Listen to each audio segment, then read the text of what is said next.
ever nights like this for fight fans here in the UK? We are very happy in Riyadh season with all the support of my government and my people in Saudi Arabia. We have a great partner like Matchroom.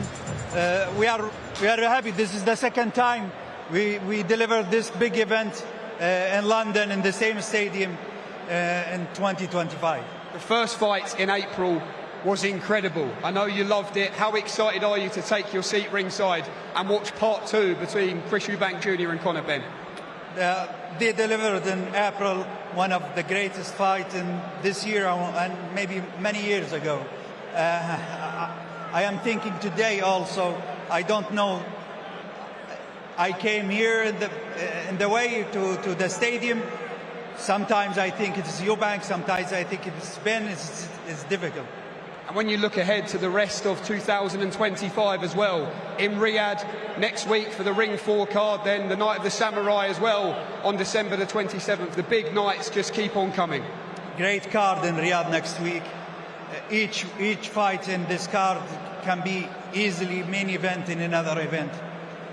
We are not talking now about the 22 of November.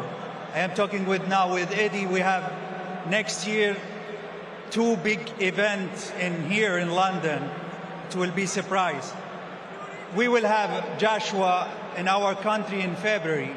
Then there is the big fight, one of the greatest fights in the history of boxing. It will be in London here, maybe in September.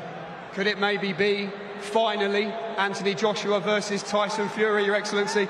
I will not give you the answer, but we will have in April here, maybe in Tottenham, big fights. Then in September, we will have me and him surprise for the fans in England. Okay, Your Excellency, thank you so much. Let's grab a quick word from you, promoter Eddie Hearn. Look, that's the fight the fans want to see. Anthony Joshua versus Tyson Fury. Could we see it next year? Listen, we've all got excited about that fight for many years. I believe this is the man to make it happen. But everything we do with Anthony Joshua, we do with Turki Al-Sheikh. We've been sitting down this week. We have a lot of plans for Anthony Joshua's future. He wants to regain the World Heavyweight Championship. He wants to, of course, fight Tyson Fury. Let the man do his work. I'll keep quiet because I've got a big mouth. And hopefully we can see the fight that everybody in here wants to see. But tonight, we're about to witness something very special. Your Excellency, just final one to you. A final message to 65,000 people here in the Tottenham Hotspur Stadium, just to look forward to another special night, as I say. Wait for us in Manchester in April, and wait for us in September in London, inshallah. There is 2 big surprises. Your Excellency, thank you very much for speaking to us. Thank you to promoter Eddie Hearn as well. Boxing is certainly smiling. Back to you guys. Wow, so many surprises there. I can't wait for them. You think of what His Excellency and Riyadh season have done since they came into the boxing scene 2 years ago. You think of the events in those 2 years, it's been incredible, and he just teased us there that there might be more incredible events to come next year, 2026. Already, he's done so much for the sport of boxing. All right, it is Chief Support Sign, Jack Cattrall versus Eko Usman, a great fight at the 147-pound limit. Let's go back down to Adam Smith for Tell of the Tape.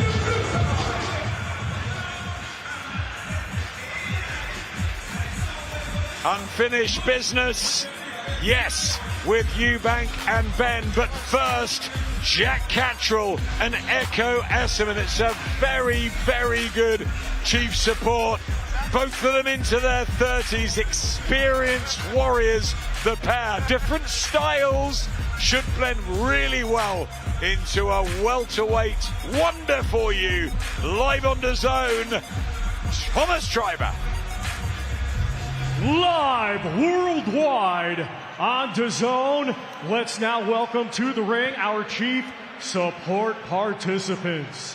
First, we will welcome the defending champion, Eko the Engine Usman.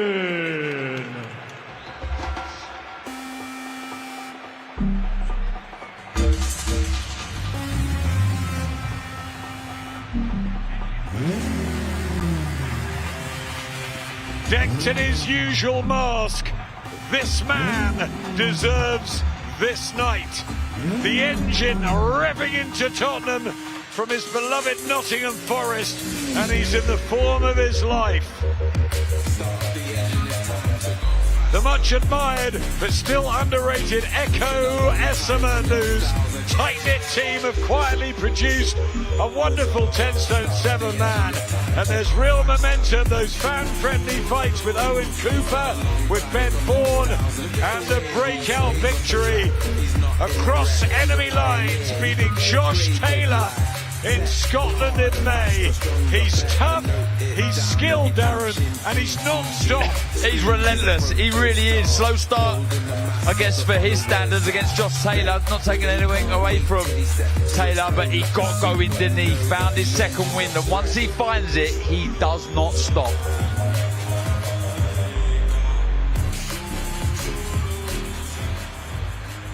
And now let's welcome the challenger, Jack El Gato Canterol.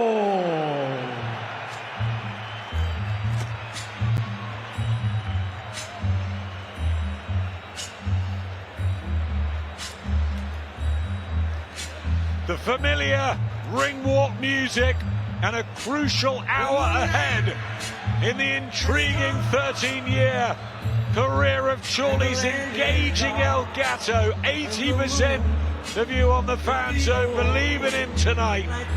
We've seen him shine, we've seen him robbed, we've seen him underwhelm us and surprise us. He's a silky southpaw with a real boxing brain. At 32, he left Jamie Moore for Bosie Ennis, looking for an additional edge. At this stage of his career, he's desperate to become a world champion. He's really popular, but he needs a major statement, Barry. Yeah, he does, just to remind people how good he is, that he still is world class and can still challenge and possibly win a world title.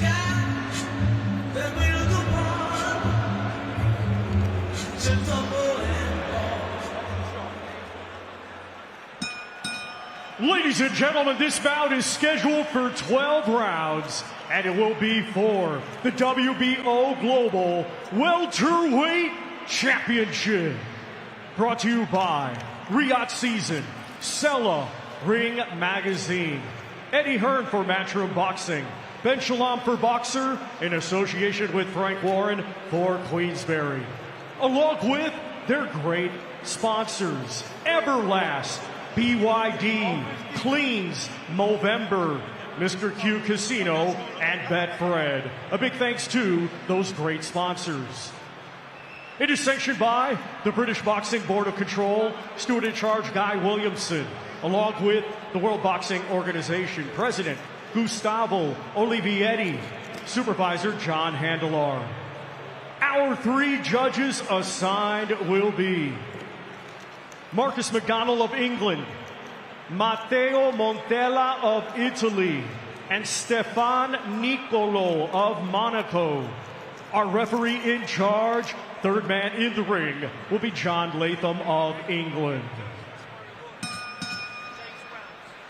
Introducing first, the defending champion. Fighting out of the blue corner, he comes to the ring wearing gold with purple and white, and weighed in officially at 146.5 pounds. Coming to us from Nottingham, England, he has a professional record of 22 wins, just 1 defeat, with 8 wins coming by way of knockout. Ranked number 10 by Ring Magazine. Ladies and gentlemen, please welcome the reigning and defending WBO Global Welterweight Champion, Echo the Engine Esserman.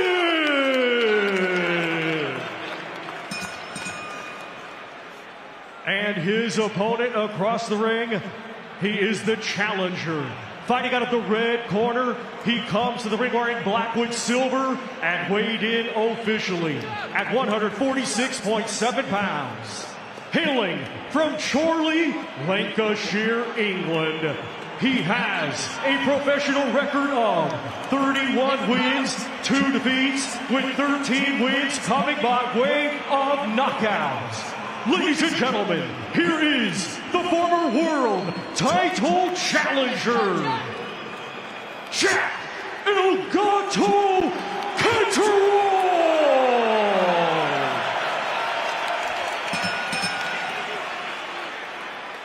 Atmosphere really building here at Tottenham Hotspur Stadium. The hors d'oeuvre ahead of the magic main event.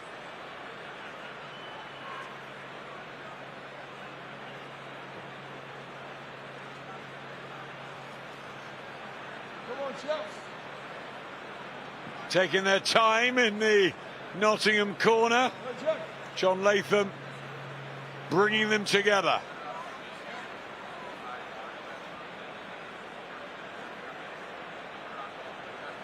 Right, lads, you expect from you both, you obeying the instructions at all times. When I tell you to break, you both break clean. Defend yourselves at all times, and the best luck to you both. Touch gloves. Crackling Chiefs support on this mega sporting night in North London, pitting two very experienced British fighters at welterweight together. 56 outings between them, and they got 53 victories over many years at elite level.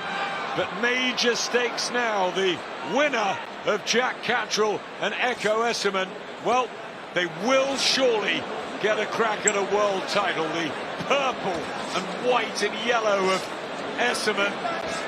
He's 36 now, but what form he's found at this stage of his career. And Jack Catterall, well, Darren, we know how good he can be. Yeah, a very good fighter. He really is. Be interested to see what implements and what changes Ennis may try and put into the style of Catterall. I don't think it'll be loads, if I'm honest. I think just build on what he has, and what he does have is a very good base, nice jab. Works the left hand of his really well. Esserman on the flip side, he's just found what works for him, hasn't he? He's busy, can be awkward at times, and Barry, he's also physically strong. Yeah, he is, and I think you know, going back to Ennis and Catterall, it's that dynamic. It's, you know, you can't change it. I mean, you'd be stupid to change it. Just when he does come to you, a bit more just weight on the shots, a bit more sap on the shots. That's all. Sometimes he touches the target and makes you miss again, but I mean, you just want to make a bit more of an impact when you do make a miss to make him pay. And I think certainly for Esserman here, he has got to touch the face. But if he just walks onto Catterall, it's going to be an easy night to Catterall. So he's got to try and do it intelligently, which he does quite often, but he can't let Catterall get into a rhythm. If you let him get into a rhythm, it's day over. You're bang on there, Barry. It's all about the rhythm with Jack Catterall. I think he started really fast here. Feet are moving well. He's in and out of range, and Echo Esserman has just got to make sure he pins Catterall into corners and slows the legs down and doesn't let him get in his groove. And it's the same for Esserman. Completely different the way he does it, but his rhythm is so important. The way he gets busy, and you know, there's lots of feints with the feet and the hands, and lots of jerky movements. And he'll jump in with sort of unorthodox combinations. And he grows into fights. Excellent back half against Josh Taylor, wasn't he? Really good in the spring, trying to get the right hand going. Centering Esserman. You can see the tactics already from both corners. But Catterall doesn't fight with the intensity of a Taylor. So you've got to make him work harder to get to what you like to do, push the second half of the fight for that to go into play. I'd say this is a little bit busier than usual from Catterall, ever so slightly. And I think that has been a slight criticism, that he can switch off and be negative at times, but he's on the mark here in the opener, Jack Catterall.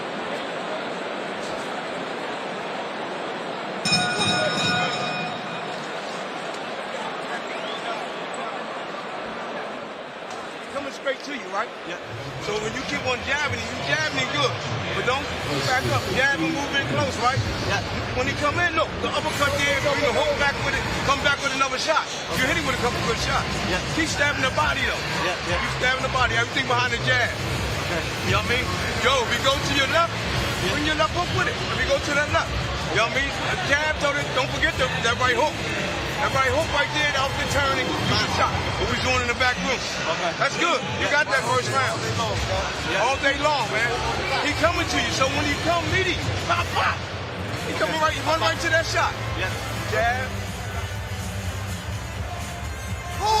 Jason Statham, Thierry Henry, big names joining us at ringside. I think Thierry's not the only footballer. I've heard a lot of names sprinkled around the Tottenham Hotspur Stadium. Are going to be some real stars. They're coming in. They've got Jack Cattrall and Echo Esserman first, and then it is the rematch we've all been waiting for. The black trucks here of El Gato. Fight number 34 for him.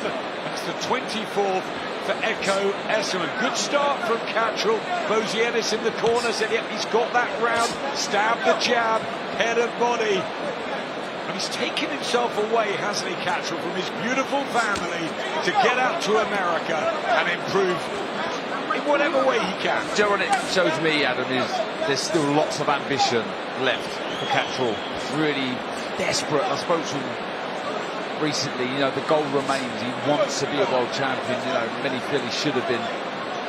So that's what he's striving for. And, you know, in order to do that, you need to make sacrifices. But he was so tight with Jamie Moore over years and years. They're still great mates. It hasn't been a sort of hard divorce, has it? He's just gone out there and learned something in the States. Yeah, but it's hard to make that break, isn't it? You know, because you do take it personal, whoever you are. No, I'm sure they're fine, but it's hard to make that break, and I think it does. Sometimes it's a different voice telling you the same thing. Sometimes you just need a little new injection, and that's all it is. It's nothing to do with they're not good coaches, just a different voice. Yeah, what a great job they've done, Jamie Moore and Nigel Travis. But he's with a good guy now, you would think. I mean, judging on how good Boots is, of course. And absolutely, Boots' dad, Bozienis, great trainer in the States.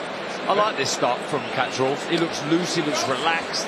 The shots are flowing nicely. He's a bit more active than we're used to seeing. He's not leaning so far back as he normally does. And that all gives him a chance to counter with a bit more authority. Loose and languid as well, and at ease, and feet moving well, judging the distance here. Jack Cattrall, and Echo Esserman can't quite get his hooks off. He needs to get his foot on the outside and start sort of turning that lead hand into almost a long hook. Just get round that right hand of Cattrall's. But his hands are nice and high here, Esserman. That's what I like about him. He always keeps his form. Good shot there from Cattrall. A nice little long looping left hook. Can't get his jab flowing. Echo. This is a sweet start from Jack Cattrall. A lovely exhibition. And the right pace that he likes to fight at. And that's the jab to the body that Ennis was talking about in the corner. And again, Esserman out of range. They've got work to do in this blue corner, the tight-knit Nottingham crew. How you feel? Good. You got him bleeding, blood on you. Yo, that's good, but you gotta follow through. Okay. You throwing the 1-2, rip the body after that. Boom, boom. See, every time you jab, right, he'll come in and try to counter. So jab and face, and then he come in, pop, pop. And catch him coming in. But everything got to be go behind that jab, man. Everything behind the jab. Let's get some angles too, Jack. Let's get some angles. We need some angles, Jack. Yeah. We need some angles. You doing good. We need some angles, bro. Now, I mean, just work on that cut. Yeah. He can't get around that jab. Cut. Yeah. Work on that cut, Jack. Deeper. I want you double and triple that jab when you go close. He is Derek, just like Bomac is Brian. They do have real first names as well, don't they, these tracks? It's brilliant, isn't it? The nicknames in boxing. I want one. I got loads for you. dazzling Darren Baker. A long time ago. Darren Baker.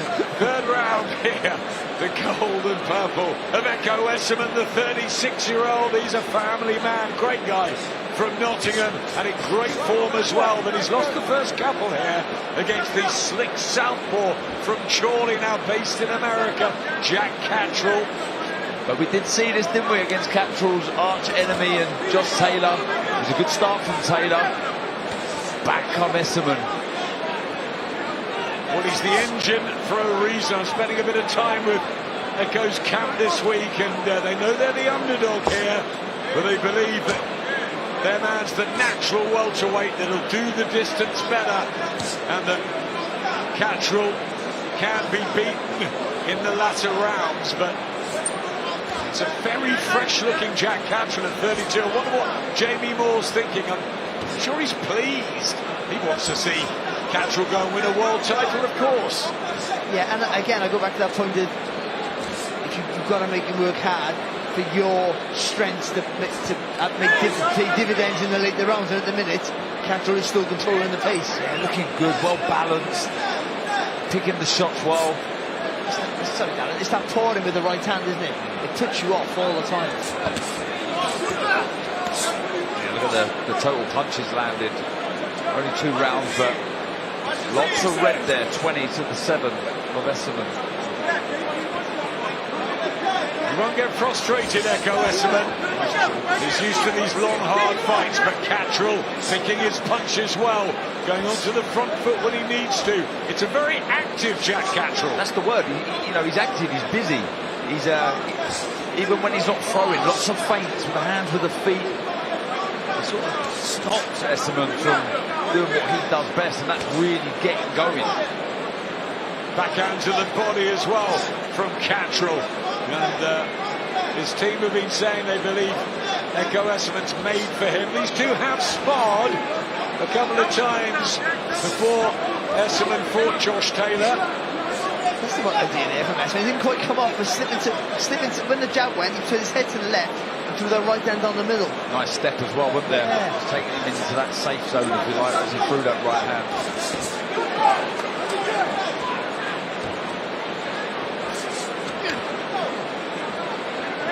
Cattrall does so well with that dipping down. He doesn't go below the waist, but he dips down out the distance. Look at that wonderful southpaw jab, 4 or 5 times. Sometimes he flicks it, sometimes he lands it. Bit of blood from the nose of Echo Esserman. 3-0 to Jack Cattrall. He's been a joy to watch so far.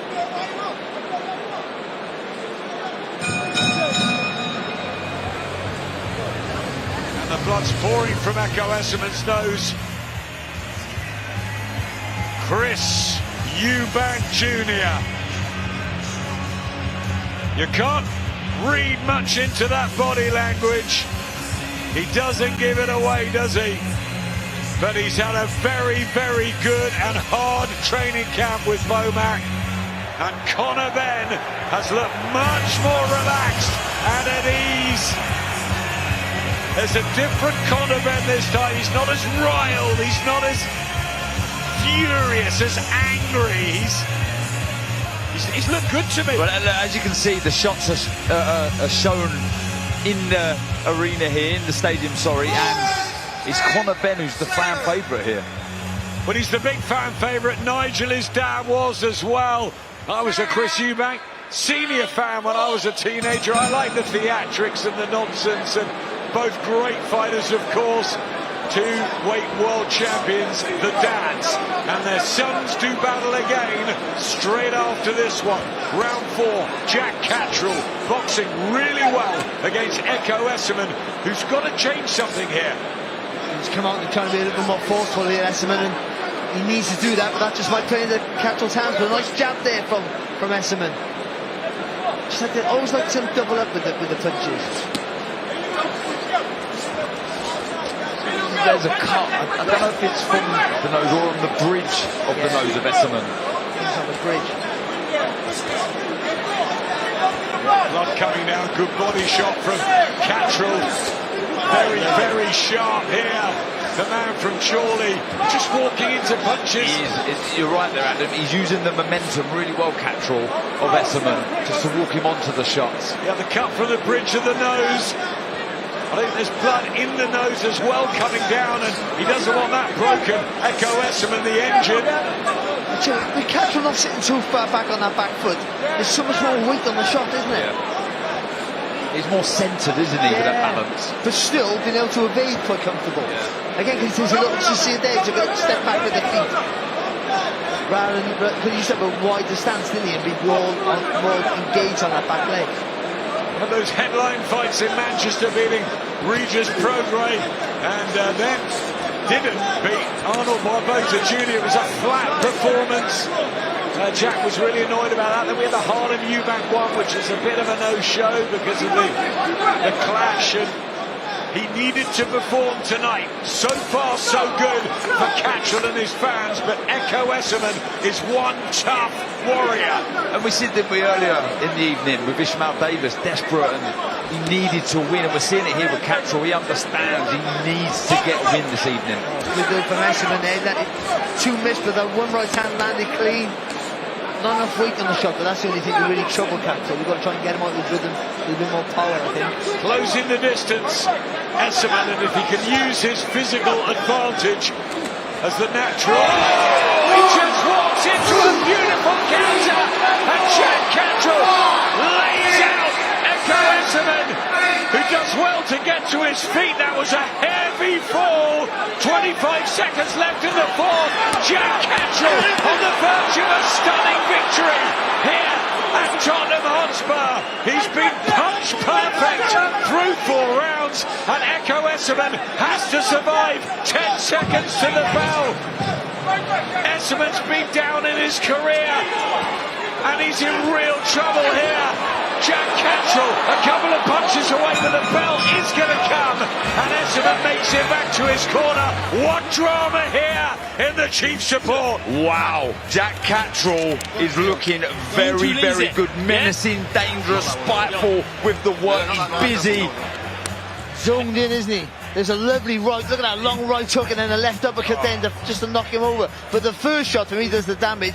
It's a long one, beautifully timed over that left hand, hits him on the temple, and as he moves to his right then, hits him with that beautiful uppercut. It's a great shot. Again, using the momentum of Esserman, that was stunning. Really using. But it's all, he would do that so many times in other contests, but it's, like you said, he's more centered. Where his body positions, it means when you turn into the shot, you're not like taking the sting away, your body's going through the shots. Oh, look at that, as the head clash that causes damage to the nose, instant. But yeah, this is very good from Catchell at the minute, Adam. Echo Esserman didn't need that nose damage. Down heavily at the end of the fourth, and Catchell's pouncing. Oh, good uppercut. Here he comes, El Gato. Can Esserman stay with him? It's funny, you have domestic fighters fight each other, but there's a very good domestic fighter here against a world-class fighter. That's the difference.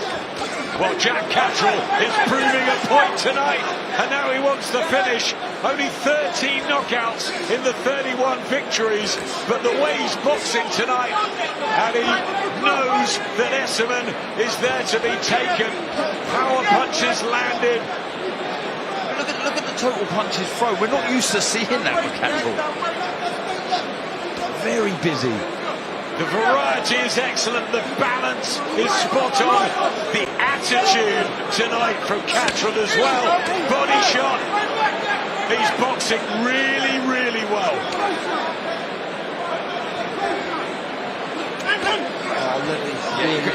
He threw a lazy jab there, Esserman. You cannot afford to do that. These left hands are doing big damage. Esserman bravely swings back, but you feel just one more shot through the middle could have Esserman going again. He's walking on the shots here, Esserman, and he knows he's being timed, but he's still brave enough to come forward. Oh, he's very brave, a really courageous fighter. He's only got 8 knockouts of his own, so he normally has to go long and deep into fights. Esserman, there's nothing wrong with his heart. That was a really heavy knockdown that he got up from. Yeah, it was, yeah. He's come out in this round, trying to push the pace and still walking on the shots. Beautifully timed there again. That seemed to stun him for a second, that left hand. Do you know what there's been tonight with Azim and Ishmael Davis as well? Jack Cattrall, some spite too, to make a statement in front of His Excellency on the big stadium show. These guys are taking their chances. Yeah, here's your platform. Go ahead, grab it. Go take the treasure, take the gold. Jack Cattrall's looking like a golden fighter tonight. We all thought he should have been a world champion in that fight with Josh Taylor in Scotland. He beat him in the rematch and got the decision. But it's the world championship he wants now, up at welterweight. Can Echo Esserman find any way back into this? He's trying to creep forward, he's trying to get busy. Seems to have recovered now.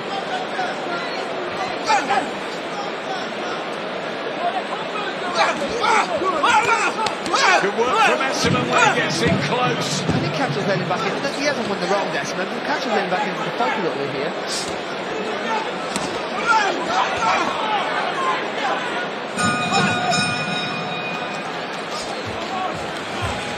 Wow.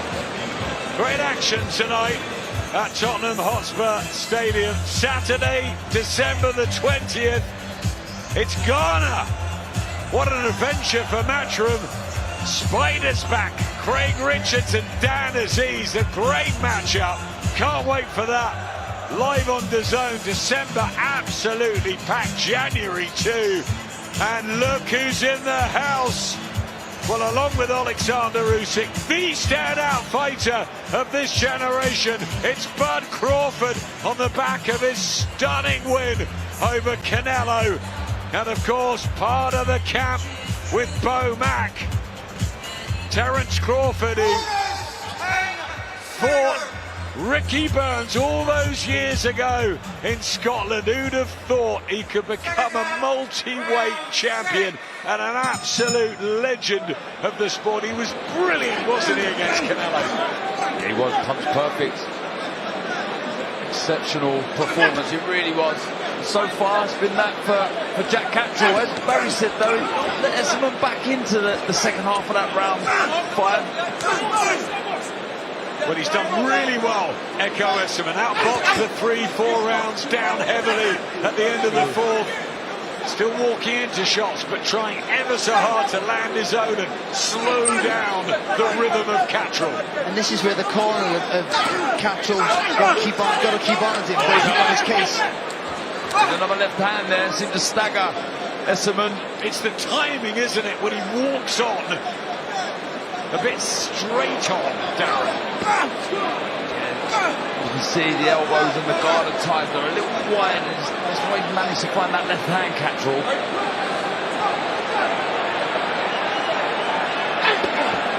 Well, there again, Cattrall. Slightly low, said John Latham, keep him up. Esserman back into the range where he can throw his hooks and use his physicality.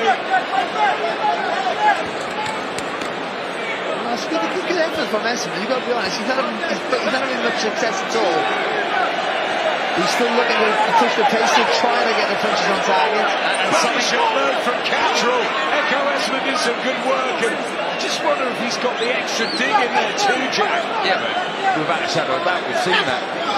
But this is definitely something that Esserman could build on. But that's brilliant work. 3 shots, stunning on the back foot. But they all come from different angles. Yeah.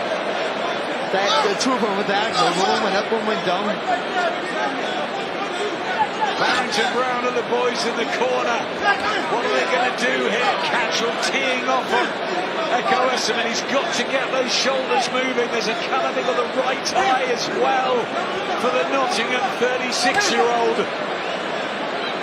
He's had so much good momentum coming into this, but Cattrall has stung him, hurt him, outboxed him. Yeah, he's just up against a guy who his timing is so good, Cattrall, that all of Esserman's efforts are just being not wasted, but he's just having no rewards. It's like that upright eye is they're starting to close a little as well. So that protector's almost up by his chest. Esserman trying to get that jab going. Can he drag Cattrall late here to stick in there? The Engine, remember his nickname, Esserman. He doesn't give up easily, and he's holding firm. But this has been an absolutely super first half of the fight for Jack Catterall. Let's get Tony and Carl's thoughts with Jamie. Yep, first fight for Jack Catterall, Carl, under new trainer Bozienis. What do you make of what you're seeing here so far? It's a more aggressive Jack. I like what I'm seeing. I think it's a lot more exciting. He's in control of the fight, but that was a good round, I thought, for Echo. And we Echo the Engine. He comes on strong towards the end. Jack will just have to be careful, get back to his boxing, and not let him win anything. I actually give Echo that last round and the first round of giving to the fight. Tony, of the two styles gelled pretty much how you expected them to? Exactly, spot on. I think Esserman's style is a come forward approach. He's not called the Engine for nothing. And as for Jack, the knockdown was two perfectly big punches. You know, Esserman got up and is able to continue down to his serious levels of fitness. That's what got him off the floor. Great fight, enjoying it. I'm scoring it the same as Carl. 6 rounds down then, 6 to go here at Tottenham Hotspur Stadium. Yep, boys are enjoying it. Crowd has really filled up. The celebrities in, and it's packed. 65,000 expected here. His Excellency in the front row, Barry and Eddie Hearn there. And Barry Jones, of course, as always, alongside us. That damage dive could be a real problem for Esserman. If he starts finding the home for that left hand a bit more frequently, that's only going to worsen. I think it's not the only problem. Jack Catterall's sweet fists are there, but Echo Esserman certainly had a better 6th round. It will give the team something to work on, but Catterall's still looking sharp. I think Catterall's reverted back the type a little bit in the last couple of rounds. I mean, you know, not negative, I wouldn't say, but not as. I think he could have pushed the pace a bit and could have turned the screw, and he's just waiting a little bit too long. He's still winning the rounds down to success, or arguably could have lost that last round, as Carl said, but you know, I think it's his doing more than the effort of Esserman, which has been fantastic, but still he's making enough mistakes for Catterall to push him back a little bit more. Always had good skills, Echo Esserman, but really known for his reserves, his fitness, his strength and his tenacity. Going to the body, Catterall trying the uppercut again. That eye's closed now, isn't it? That right side there of Esserman. It doesn't look good, Barry. There's a cut to the right eye of Catterall. Yep. There's a lot of blood in there. Bridge of the nose. Esserman's eye, but look at this from the Nottingham fighter. He's seen the cut to the right eye of Jack Catterall, and it spurred him on. Oh, shot. Lovely right hook. Combinations back from Catterall. This one really warming up in the 7th round. We asked if there was a way back for Esserman. I mean, he's a really brave guy. He's tough and he's relentless if you allow him to, but Catterall is a bit more stubborn now. He's firing back. That right eye is closing like Chris Eubank Sr.'s went against Carl Thompson. Same sort of thing. He's not going to be able to see out of that in a couple of rounds, Echo Esserman. That's a big problem. Oh, good shot there from Esserman. Lovely right hand. Body shots. Catterall shakes his head. Esserman coming on strong and might know he needs to now. He's panicking a bit, Catterall, with that cut. Well, it's all been so good from Catterall, but it is a 12-round championship fight. WBO global title on the line. Really, it's just a stepping stone to a world title. Good work from Esserman, who's come back in these last couple of rounds and caused problems. Yeah, Kerry Kay's got some work to do in the Catterall corner. Suddenly it's a bit ragged, Jack Catterall, and Echo Esserman finding some form at last. Yo, you can get him out of here, man. Put that shit together, man. Yeah. Go to the body and go to the head. That's great shot. Closing that eye. Just seeing there, looks like that cut for Catterall is just right around the side of the cut, but there's that lovely right hand from Esserman, who's definitely, Barry, getting into this contest. Yeah, he is. And momentum's a funny thing, because with momentum you get more confidence. And more confidence, you get a little bit sharper. And I think that's what's happened here. I think the 2 rounds previous, I think Catterall just reverted back the type of it, was a little bit just happy to sit back on that back foot. And that allowed Esserman to get a little more positive, a little more forceful. And these guys are interesting. I hear, of course, Eddie Hearn and Thierry Henry looking for a fight. Curtis Jones is that. And there I am. Jason Jason Statham. Hamza Shiraz. Daniel Dubois. So, cuts are a problem. The right eye of Echo Esserman is an issue. First half of this fight, all Jack Catterall. Knocked down, remember, in the fourth. He's a mile ahead on points, but Esserman's not finished. He's come back really well in the last 5-6 minutes, and he's narrowed the gap on Carl's card. He's had a couple of good rounds, hasn't he, Esserman? He has. Carl tightening things up. Esserman, I mean, unbelievable if he can come back and win this. Absolutely. I mean, he was getting comprehensively beaten up really at the start, and he was hurt a number of times. And look at the state of his face, but he's pushing forward, as we know Echo can do. Such a fit, brave man. And I give him the last 2 rounds. Jack's going to have to dig in deep here to try and just stop the momentum of Echo. It feels, Carl, as though Jack Catterall's going for the stoppage tonight. Still. Yeah, I think so. I think we heard that kind of instruction from Bozy in the corner that he wants him to kind of, he can go out and stop him if he puts things together a little bit more. But this is the most exciting version of Jack we've seen in quite a while. But with that, he's getting hit a fair bit. Yep, thanks, Carl. Just walks onto one there, Catterall. And Echo Esserman will not go away. Good shot there from Esserman. Half blocked there by Catterall, but a weighty left hook. Just maintaining that pressure here, Esserman. He's done so well, hasn't he, Esserman? The way he's come back, the way he was down. It looks as if he was going to struggle to get up, but the way he's rallied back here, very impressive. I'm telling you, he's a real gladiator, a warrior, Echo Esserman. He's known for it in Nottingham, his dedication, his will to win at the age of 36. He's been around a long time. He was on Team GB years ago, but he's found form at this stage, and he doesn't want it to go. He looks troubled here, Catterall. I don't mean like hurt, just like whether the cut's bothering it. No, affecting him in any way, I'm not quite sure, but this looks like he's lacking a bit of confidence here. Again, I really feel he needs to go long with that left. Really get round that right hand of Esserman and just target the eye. That's better. Yeah, when he puts his combinations together, Jack Catterall, he can look fabulous, but certainly more rickety than he was in the first 4 or 5 round stabs at the cut.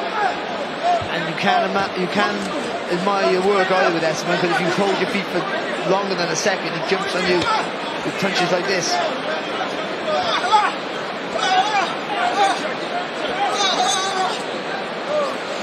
That's the physicality of Esserman coming into play down the stretch. The championship rounds. Is there a way back for the engine? He's still revving. He's still going strong, but Catterall there. Again, let's get backstage. Nigel Benn. Backstage with Mr. Nigel Benn. Nigel, in the build-up to this rematch, and particularly today, what's been your main message to your son, Conor Benn? Actually, nothing. This camp has been the best camp ever. You know, he's just so relaxed, so confident, and but the training-wise is his mindset that you're going to see tonight. Win, lose or draw, how proud are you of your son? When he wins, I don't see him losing this fight. I think between 1 in 3 or 3 in 6. I believe that, watching how he's been training, his mindset. I'm very proud of him because he's a dedicated trainer and a dedicated fighter, mate. He's unbelievable. Just finally, what will it mean to get that win for the Benns over the Eubanks? Yeah, because the dad's a pain in the rear. I mean, yeah, you know, I think sometimes it's all about him, his show, not his son's show. It's all about him. Oh, he does mind that in this guy, but you know, and I know Colin's going to get the win. You know what I mean? Good luck, Nigel. Enjoy tonight. Will do, mate. Bye. Says it as it is. Nigel Benn, always why we love him. Yeah, and Conor's the same there. Heart on the sleeve. type guys. Of course, he has a lot of faith in his son. They're very, very close. Wonderful to see Nigel. I just had a message from Stephen Bunting, the top darts player, who says, wow, Thierry Henry and Jason Statham, two legends at ringside. This is really attracting, isn't it? This matchup. And Guy Ritchie. Guy Ritchie's turned up. Barry Jones is here. I mean, it's crazy. It's a who's who. I like to skip back. I like to see Curtis Jones there. Great Liverpool player. James Bond as well. And Rick Reno in his gold. Everybody's here at ringside. Jack Cantrell, well, he looked brilliant, didn't he? First 5-6 rounds, but Echo Esserman's back in this big time. He's closed the gap, and he's got 4 rounds. Fight of 2 halves. It has been so far, hasn't it? Yeah. It's good to look at from Esserman. Lovely, again, the rhythm. Yeah, he doesn't load up with the shots, does he? And it wasn't fast, but it just boom, boom, boom. And it's taking a step every time he lets his hands go. He sort of throw a jab, half a step, then he'll throw the right hand. Nice work from Cantrell there, just off balance. Echo Esserman. Good jab again there from Esserman.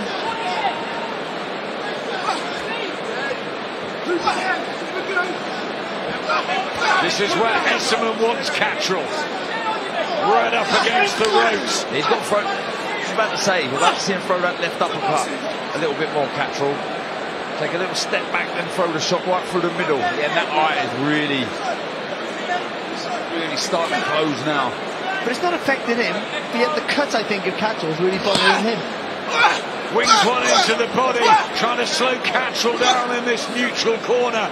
Here's the physical strength of Esserman, and it will test Jack Cantrell's tank in his training camp. Skills pay the bills, but sometimes these 12-round championship matches are hard and grueling. And mentally as well, if you weren't expecting a tough fight, if you thought you were going to dominate, certainly if you were dominating, and then the fight gets switched on his head, how you cope with that at certain stages of your career, it can affect you differently.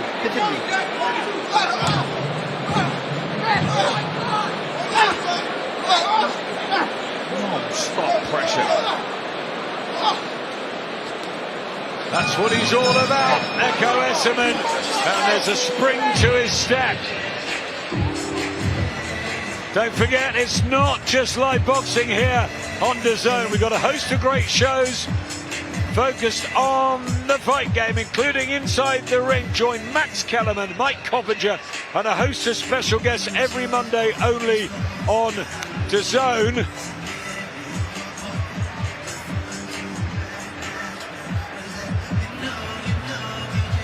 There he is, James Bond. He is. Pierce Brosnan, unbelievable. Pierce Brosnan was at Naz Kelly in December 1997 when he was Bond, I think.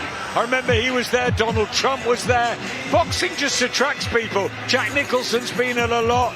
Meg Ryan, Angelina Jolie and Brad Pitt, the big stars. Leonardo DiCaprio watched Floyd Mayweather all the time, but they're really attracted to this wonderful sport. And I think boxing and cinema just blends, doesn't it? Not just Rocky, Raging Bull, and all the great films. And the narrative, obviously, surrounding this fight. And we're going to miss it, you know. And Baby Spice just sat down.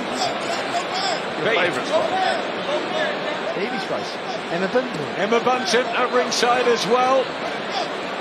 The music world, the sporting world, the movie world, and the hardcore people like you and Barry.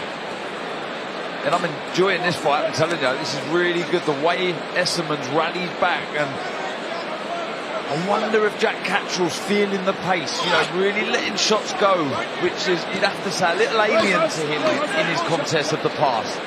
Do you know what, Darren? I've enjoyed the whole night so far. Really, really good. But really we good knew action. that, Adam, didn't we? When we looked at this card, as soon as it was announced, we knew it was going to be good. It's delivered. Mikey Talon looked excellent, got the stoppage late, didn't he? It was a big win for Ishmael Davis after the close calls and his dedication to the sport. Richard Riakporhe, big stoppage win at heavyweight, and Adam Azim with a super performance in front of His Excellency, and the icing on the cake in the 12th round. And this one, well, Cattrall looked like he was cruising to victory. But I'll tell you what, never underestimate this man. Yeah, he's catching up, isn't he, Esserman? Look at the shots now. Blue now. Yeah. Wonder how the judges are seeing things. Remember, there's that 10-8 round in the 4th in Cattrall's favour, as well as the ones that he picked off with his boxing skills. And this is good again from Cattrall. Yeah, good solid left hand on pipe there from Cattrall, but look at this from Esserman again. Again, just bundles him out of the ring, and that can't be pleasant at all. We saw it with Ben Whittaker and Liam Cameron, and I mean, you don't need that, do you? I think Cattrall's knackered. And that's a problem against Echo Esserman in the 10th round. It's a big problem. Do you think it was the start, Barry? I don't think he was being pushed too fast. I know he was doing more than we used to, but I think he was boxing within himself in many ways. I think those 2 rounds he took his foot off the gas when he had a chance to maybe close the show, and you let a fight there in coasting. You know, it wasn't quite coasting, but that sort of scenario, that whole mindset of someone else changed, the momentum changes, and it's hard to get it back. He had a nice white hook there, Cattrall. I think he's still finding quality punches, but he is digging deep here because of the work rate and the pressure of Echo Esserman, and also the sort of will to win. Yeah, the hustle. That's what it is. And he's not felt sorry for himself, has he? At all. No.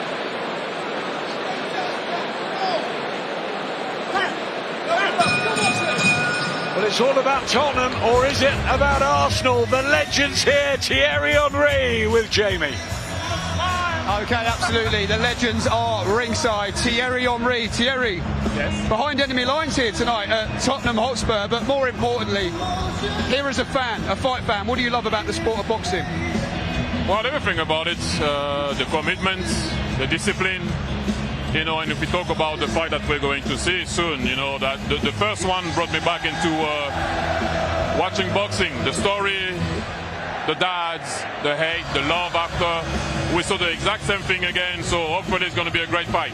Who were some of your boxers that you looked up to? You said you used to watch it with your dad. Who were some you looked up to? I'm going to stay in my lane. I mean, my dad's favorite was Mike Tyson, so I grew up loving Mike Tyson. If I can say, the way, you know, it was almost unreal the way he used to, with his eye, get into the body of the opponent, and those shots, you know, body shot that he used to have and jump to punch someone was just crazy. So I never saw him, obviously, only on TV, but what a fighter he was. Scary man indeed. Thierry Henry, thank you so much. We enjoyed tonight. What a fighter Mike Tyson was. What a footballer Thierry Henry was. Absolutely incredible. Arguably, well, top 1, 2, 3 in the Premier League. Just walks into a shot there with Esserman, and after he was told to break, he goes down. He was hurt before. There was a break, and then he was hit. What's going to happen here, John Latham?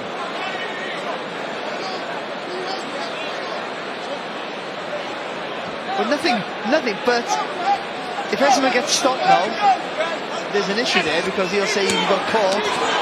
Well, he's going for it, Jack Cattrall, and he's down, and now it's Esserman who's out, and he's not going to make that. Jack Cattrall wins by stoppage. Barry said it, there'll be a little bit of controversy because of what happened about 30 seconds or so again when Cattrall caught Echo Esserman after the break, I think, but he jumped on him and got the win.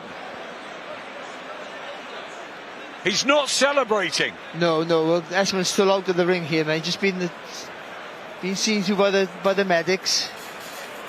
It's been a long, hard fight, and the most important thing is that the paramedics and the brilliant attention of the doctors goes straight to Echo Esserman, who's given everything tonight. Jack Cattrall doesn't celebrate. Very respectful.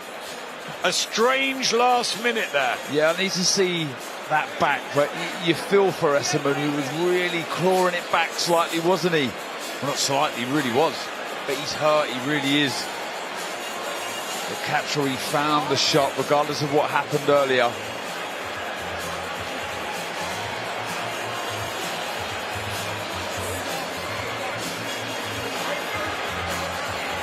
Getting the best possible treatment, Echo Esserman. Some concerns on the face of Sam Jones and Jack Cattrall. One of the great guys in British boxing, Echo Esserman, and what a last 3 or 4 rounds he was having.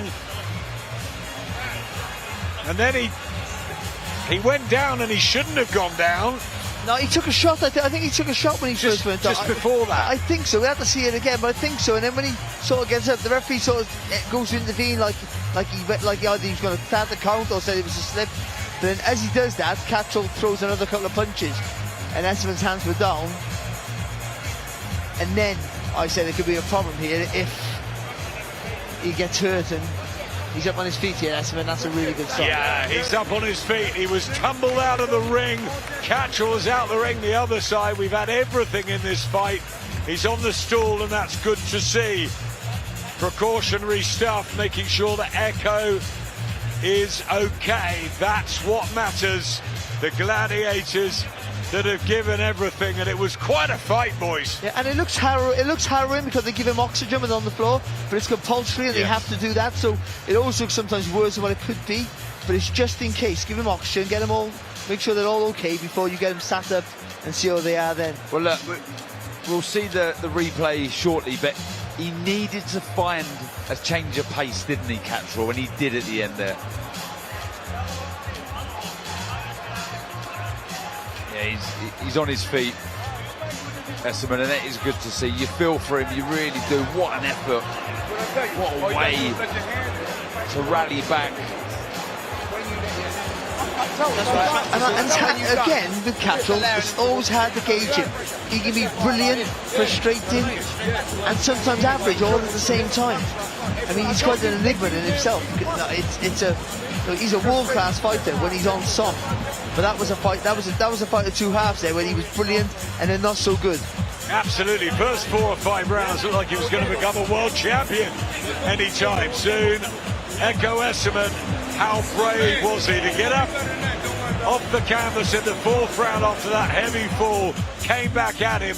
This is what happened towards the end. Oh no, he slipped there. He slipped, and then, as the referee was trying to break them, he catches him. That's unlucky for Esserman. And it's hard to who's the fault. I don't know.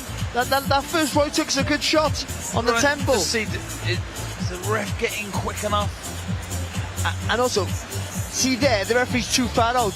If the referee said break, then Esserman's in with his right to complain now. But if he didn't, and then he just goes through the gears, doesn't he? Doesn't stop and finds that lovely right hook, doesn't he? Yeah, it's that right hook over the top there. That started the damage. Oh, and then again, look, 2 shots. I mean, the last few are unanswered. And that nasty tumble out of the face ring. Down. Yeah. And the paramedics, everyone's done absolutely brilliant for Echo Esserman. It was a grueling, tough fight. Just want to make sure that he's okay.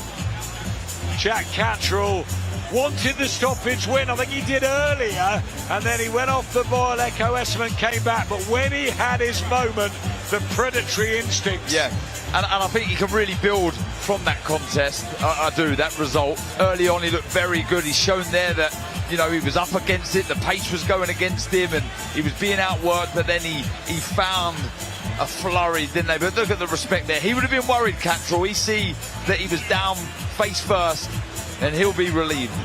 Yeah, both good guys, both great warriors. Jack Cattrall gets the victory over Echo Esserman. Meanwhile, so much more still ahead. We're picking on this one of such an amazing card in Riyadh next week. Ring 4, Night of the Champions. Devin Haney against the undefeated Brian Norman, who really fancies this cracker. So many headline fights live on DAZN a week today. That's Ring 4. In the ring now, Jack Cantrell wins a war with Echo Esserman. What a good fight. Ladies and gentlemen, here is the official time. 50 seconds of round number 11. Our referee in charge, John Latham, waves it off. Therefore, your winner by way of technical knockout and new WBO Global Welterweight Champion, Jack Cantrell. Great respect between the former sparring partners who gave us a terrific tussle. And it's Jack Cantrell that moves on. He looked utterly world-class in the first 5 rounds. Echo Esserman came back. What a warrior. The engine from Nottingham is not finished, but it's Cantrell who takes the opportunity, and it's another stoppage win on this cracking night in North London. Jack Cantrell talking to Jamie Ward. Jack Cantrell just enjoying singing there to the Tottenham Hotspur Stadium. He was singing along with you. What an atmosphere. Congratulations. You were after a big performance. You were after a statement. Great to see that Echo Esserman's okay. They don't call him the engine for nothing. How hard did you have to work for that? You know what, first and foremost, shout out to Echo and his team. Good people, a good team. Echo's a solid fighter, and he pushed me, but I did what I needed to do in there tonight. In terms of what Bozy wanted to see from you, was that just about perfect? Yeah, of course, we've been working on things, having the confidence to let the hands go. This was the second fight at welterweight. I can still punch, but he's just having the confidence to keep throwing them hands, let them go. So I'm feeling good. I'm excited for what's next. And in terms of what's next, we'll bring in Eddie Hearn in just a moment. But for you, the champions at 147, we know you want that shot to fulfil that dream of one day becoming a world champion, Jack. Who do you want to fight next? I want all of them. Barrios, Crocker, Norman. Who's the other one? Romero. I want Romero. I want them all. Well, let's bring in promoter Eddie Hearn. Eddie, you were just saying off camera there that Jack's victory tonight puts him #1 with the WBO. What can you tell us? Yeah, that's what we said to Gustavo Oliveira, the president of WBO. This is a fight we believe will make him mandatory for the winner of next week's fight. Huge card in Riyadh on the ring card. Devin Haney against Brian Norman. What a fight. He's now going to be #1 with the WBO. So locking up that position as a mandatory, but like you said, so many options. That was a big win. Big respect to Echo Esserman. We're glad to see he's okay. He's a tremendous fighter and a good guy, but this man deserves another crack at the World Championship. And what should have been undisputed, but now we pick up that world title at 147. Final message, Jack, not just to the fans, but to the welterweight division live on DAZN tonight. Yeah, first of all, this is unbelievable. I'm so excited for the main event. The welterweight division, I'm here, I'm straight back in the gym Monday, and I'm coming for the world title in 26. Jack, congratulations. We look forward to what's next. Well done. Good win for Jack Cantrell under new trainer Bozy Ennis. That's a nice little belt around his waist. He's going to want to upgrade that one very, very soon. A good win for the whole team as well. All right, chief support down. Main event to come. Conor Benn, that man there, just getting ready, just getting limbered up. He will want to put the Benn name back into the picture, get his first win over the Eubanks in this 35-year rivalry. But it won't be easy because he takes on this man, Chris Eubank Jr., who's ready. Alongside his trainer, Brian McIntyre. Your main event, Chris Eubank Jr. versus Conor Benn. Eubank versus Benn is coming up next.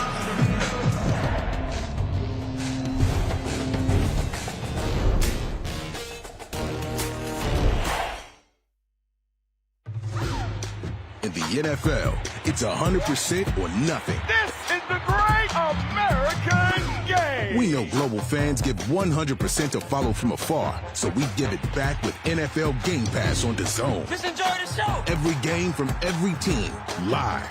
Up to 4 games at once with Ultimate Tier Multi-View. Where else would you want to be, man? The authentic American broadcast with the biggest names and best analysis. It's going to be an unbelievable weekend. 7 hours of uninterrupted football every Sunday with Red Zone. Scott Hansen, thrilled to be with you. Plus a massive library of the best football shows. Show the world exactly who we are. So sit back or lie back and enjoy 100% NFL coming up on DAZN. I told you to enjoy the show. Yeah, that's what I'm talking about. 3 on 3, 1, 2, 3. Win.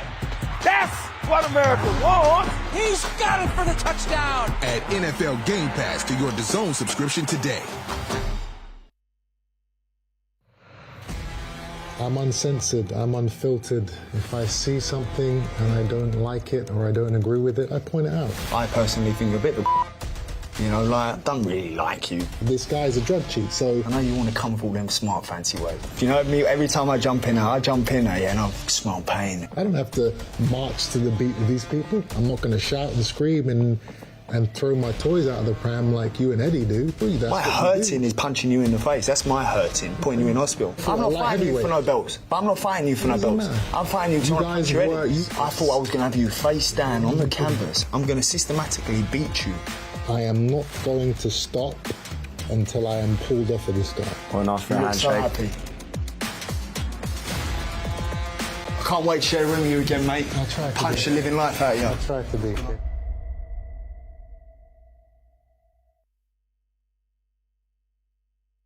Live, only on DAZN, November 22nd. The Ring 4. In boxing, gold is everything.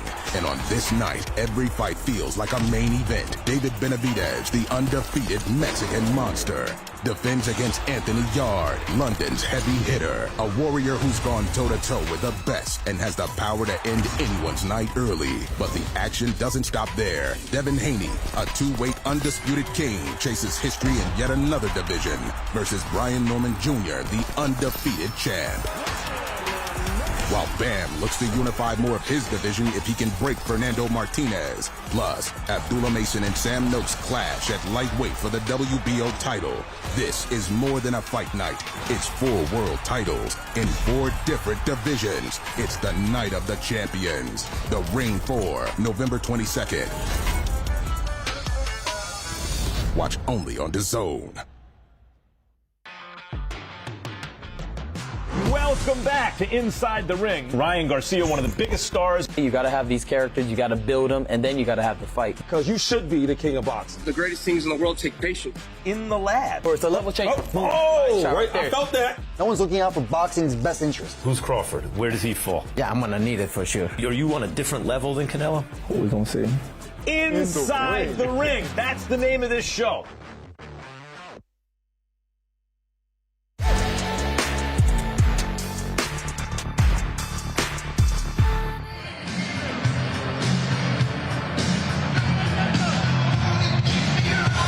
The Tottenham Hotspur Stadium. We are moments away from the rematch that we've been waiting for since April. Eubank Jr. versus Conor Benn. What a night of boxing it's been here in London, and there's so many more big fights coming your way. Look at that, so many more big fights coming your way on DAZN in the next couple of weeks. Next Saturday we go to Riyadh, Saudi Arabia. Ring 4 Night of Champions headline by David Benavidez versus Anthony Yard. Look at the rest of the card as well. Devin Haney, Brian Norman Jr., Abdullah Mason, Sam Noakes, and Jesse Bam Rodriguez takes on Fernando Puma Martinez. And then Ring 5 Night of Samurai, headlined by arguably the pound-for-pound number 3, the great Naoya Inoue, who takes on Alan Picasso. Also on that card, Junto Nakatani. If he wins, and Inoue wins, you know what could happen next year in 2026. Before we very quickly talk about Conor Benn and Christian Jr., what a night of boxing so far. Yes. Incredible. I'm starting to buzz now, but what a night of boxing. Yes, and the DJ's playing his part as well. All right, look, before they tell us to hurry up, let's talk about this very quickly. Eubank Jr. versus Conor Benn. Who have you got? I think Ben, I've said Ben, so I'm not going to change it in my mind, but I mean, it's been flipping and flopping for a long time. I do think it's going to be a close fight. I think it's going to be very similar to the last fight, but I just have a feeling that the last fight took more out of Eubank than it did out of Ben, and for that reason, I just about favour Ben. Such a hard fight to call, isn't it? Both men looked incredible on the scales. The first fight in April was amazing as well, and normally in rematches there's 3 or 4 fights before we get there again. Yes. They're going straight at it. They're going straight back at it, and I think that favours Conor Benn. He will have healed a bit quicker.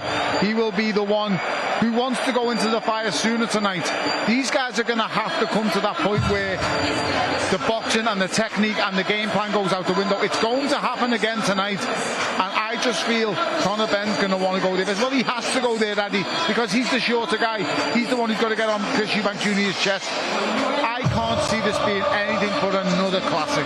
Yeah, all the fights in the lead up to it have been boxing matches, but they've all been fights. Yeah. But everyone's been letting their hands go. There's no way these boys don't let their hands go as well early. I mean, they can't really fight any different than they did in the first fight. I think that Eubank would like it to be at a much slower pace, but Ben will force him to fight at a pace that he doesn't want to. I think Ben looked a little bit bigger than he was the last time. He grew into the weight. He looked like a light middleweight rather than a welterweight going up now. So I just about favour him, but I think he's going to have to force it. And like Big Tony says, bring Eubank into a really dark place very quickly in this fight. All right, we are very, very close. Atmosphere is building, as you can tell. The crowd have gone up a level. We are moments away from Chris Eubank Jr. versus Conor Benn.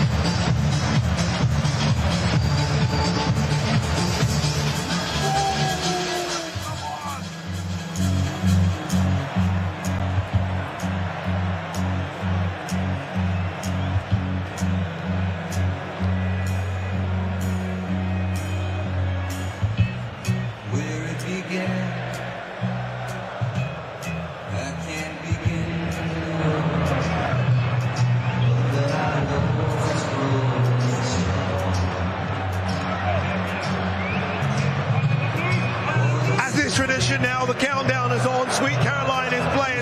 That means we are moments away. Pierce Brosnan, James Bond's in the house. 007. I mean, look, the stars are out. They're all out, aren't they? Everyone's loving this. Hopefully, we see the star, David Adelaide, here as well. Come on, give me Thierry Henry. I'm waiting for Thierry Henry. A Dizzy Rascal, Michael Venom Page. You see, atmospheres in stadiums like this only happens in Britain. We are the only ones.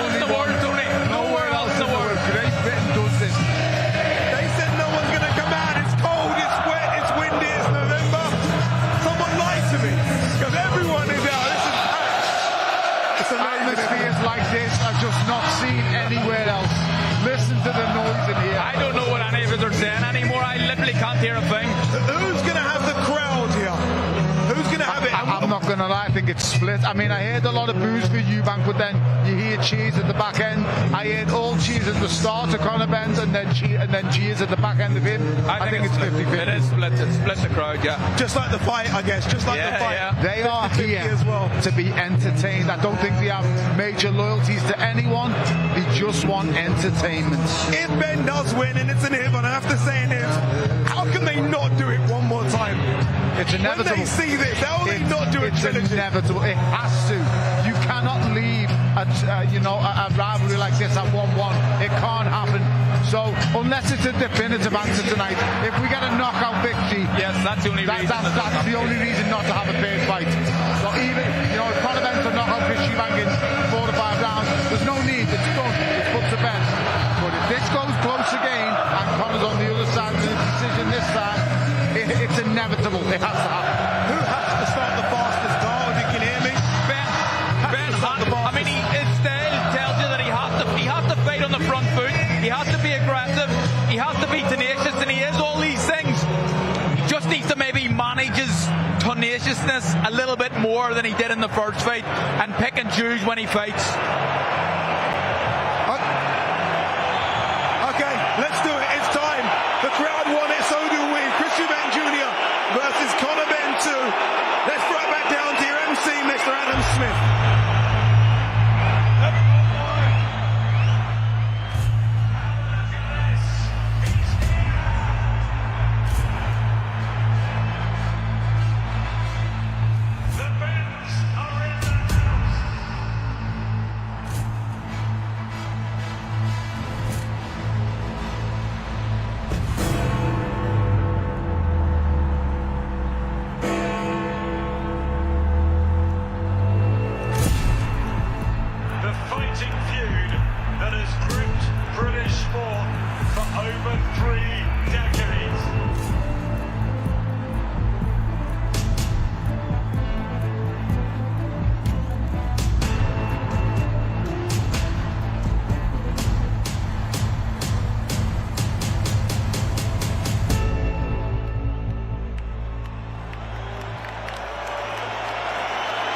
Ladies and gentlemen, 7 months ago in this ring, in this stadium, two fighters stepped into the ring and went 12 rounds toe to toe, every minute, every round.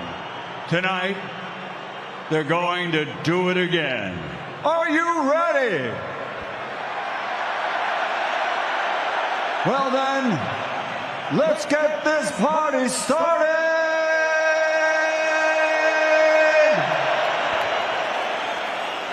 Now making his entrance to the ring, Conor Benn!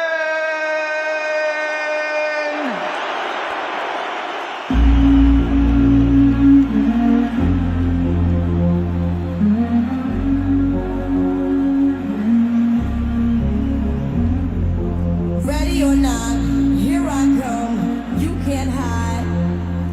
Gonna find you and take it slowly. Ready or not, here I come, you can't hide. Gonna find you and take it slowly. Ready or not, here I come, you can't hide. Gonna find you and take it slowly. Ready or not, here I come, you can't hide. Gonna find you and take it slowly.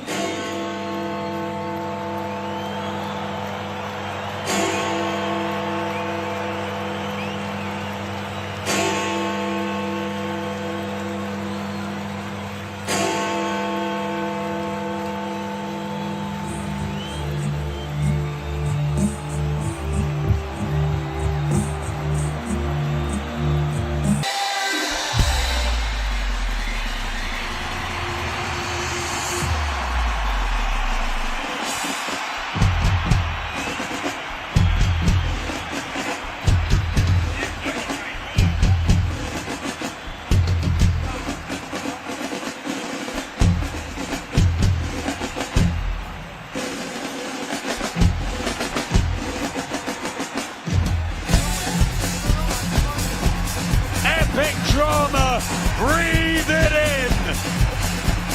Another mammoth night in the enthralling journey of Conor Nigel Benn. Long fueled by a hatred for Christopher Livingston Eubank Jr. This time he's more relaxed. He's at ease with his middleweight body. There's a mature mind, say the very confident Team Benn.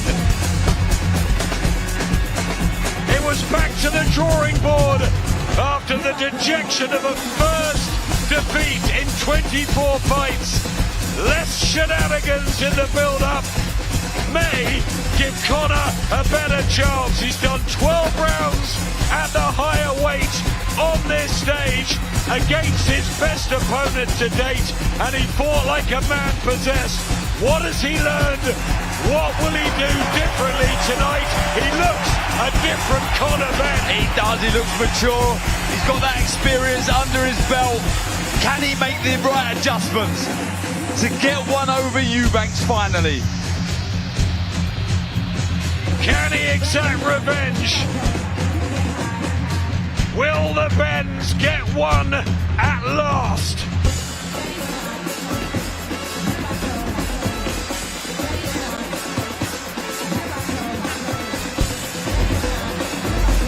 Loving the drums, loving the stage, loving the sport.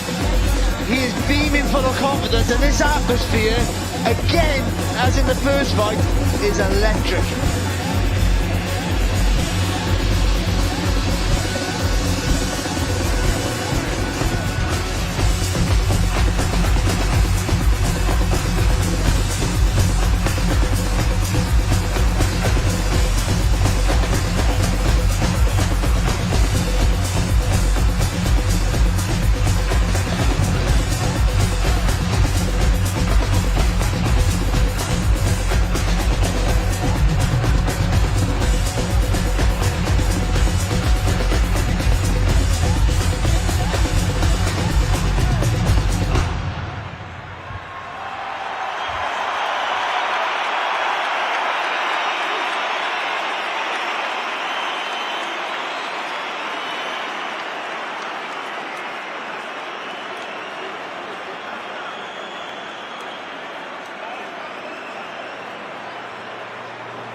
Conor Benn waits patiently. There's a slight delay backstage. More theatrics, more mind games. The Eubanks, surely not, Darren. To the very last minute. Yeah, he looks good, Conor. Looks relaxed, ready for war.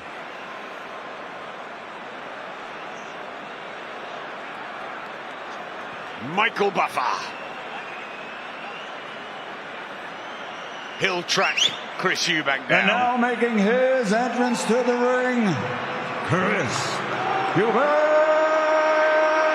Jr.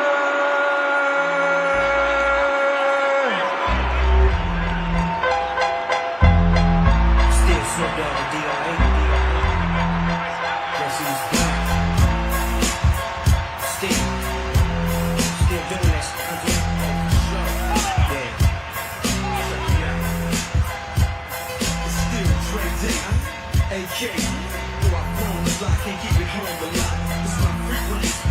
Another amazing night, and look at him, and look at his dad.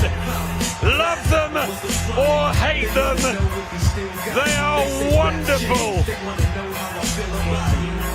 Boxing storytelling at its best. How different they are to Conor and Nigel.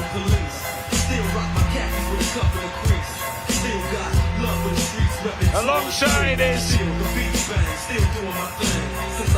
talented former world dominator Chris Eubank Sr. Jr. polarizes opinion. He's Marmite.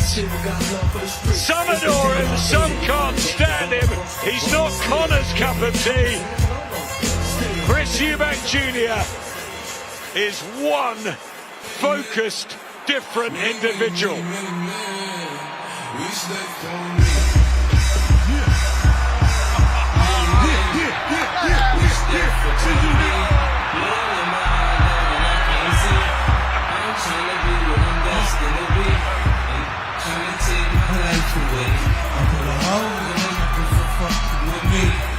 Back on the wall, now you gonna see.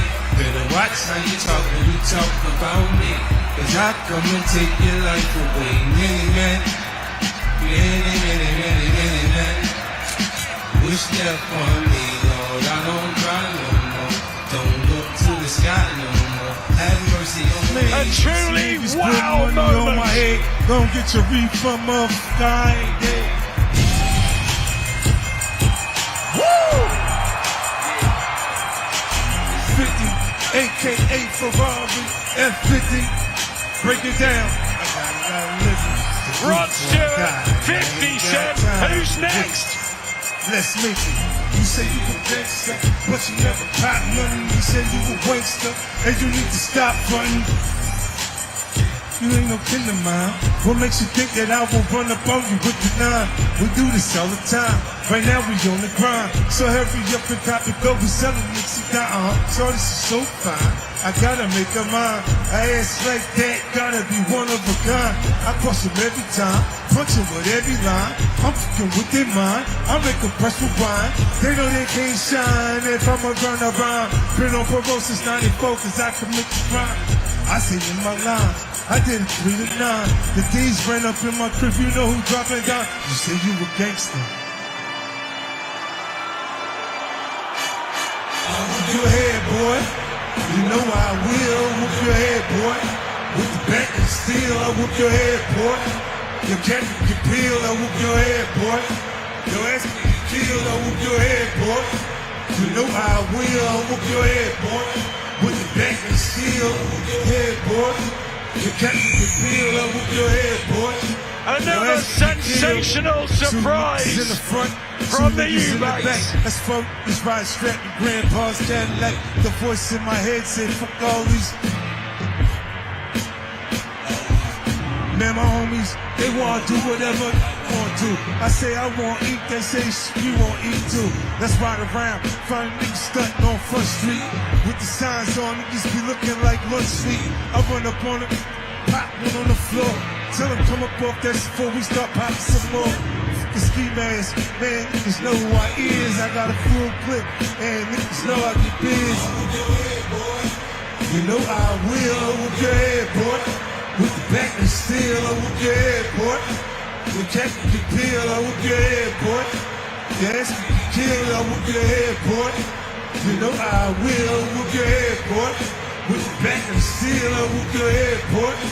The Captain the pill, with your head, boy. Yes, kill.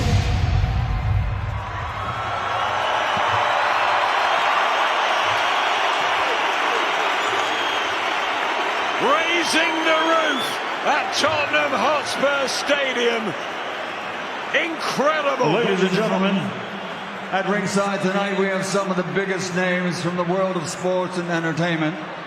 But inside the ring, in attendance with their progeny, we have two names from the golden age of middleweight and super middleweight fighters in the 1990s. They were among the best, fought the best, and fought each other before they go to their seats. A round of applause for the two middleweight and super middleweight champions of the world, Chris Eubank and Nigel Benn.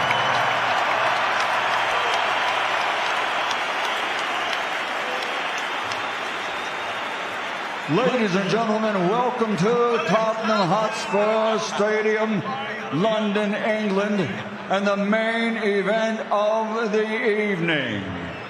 The ring, unfinished business. The rematch the world has been waiting for. 12 rounds of boxing in the middleweight division. And it's all presented by DAZN, Sella, and the Bible of Boxing Ring Magazine. Promoters Eddie Hearn for Matchroom Boxing and Ben Shalom for Boxer. Sponsored by Everlast, BYD, Cleans, Movember, Mr. Q Casino, and Betfred. And ladies and gentlemen, special thanks for them bringing forward this contest to the Kingdom of Saudi Arabia and the custodian of the two holy mosques, King Salman bin Abdul Aziz Al Saud, His Royal Highness the Crown Prince Mohammed bin Salman, and the chairman of the General Entertainment Authority and the Saudi Boxing Federation, His Excellency Turki Al-Sheikh.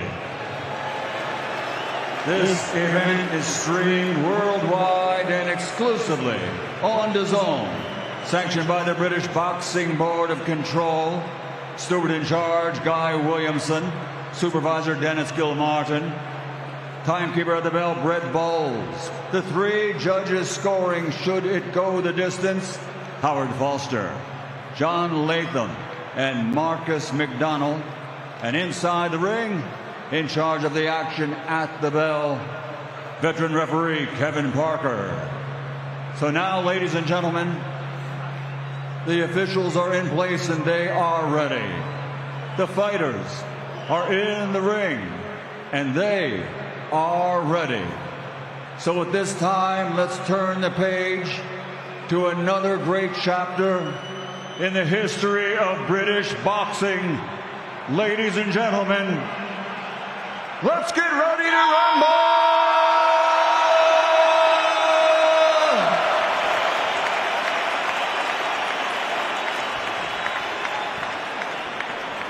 Introducing first, fighting out of the blue corner with his head trainer Tony Sims, wearing white and blue, official weight 159.3 pounds. As a professional, 23 victories, 14 wins by knockout, only one defeat. From Ilford, Essex, England, the former WBA Continental Champion, Conor, the Destroyer Benn.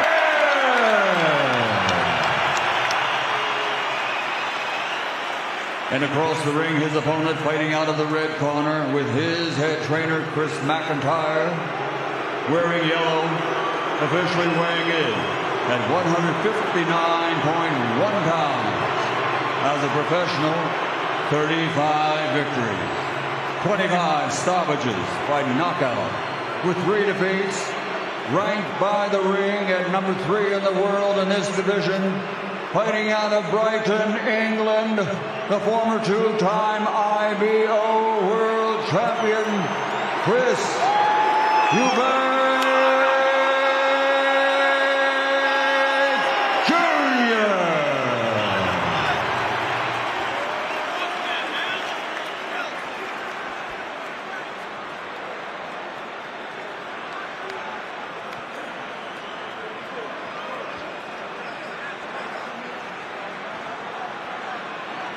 A cacophony of noise, sizzling at Spurs.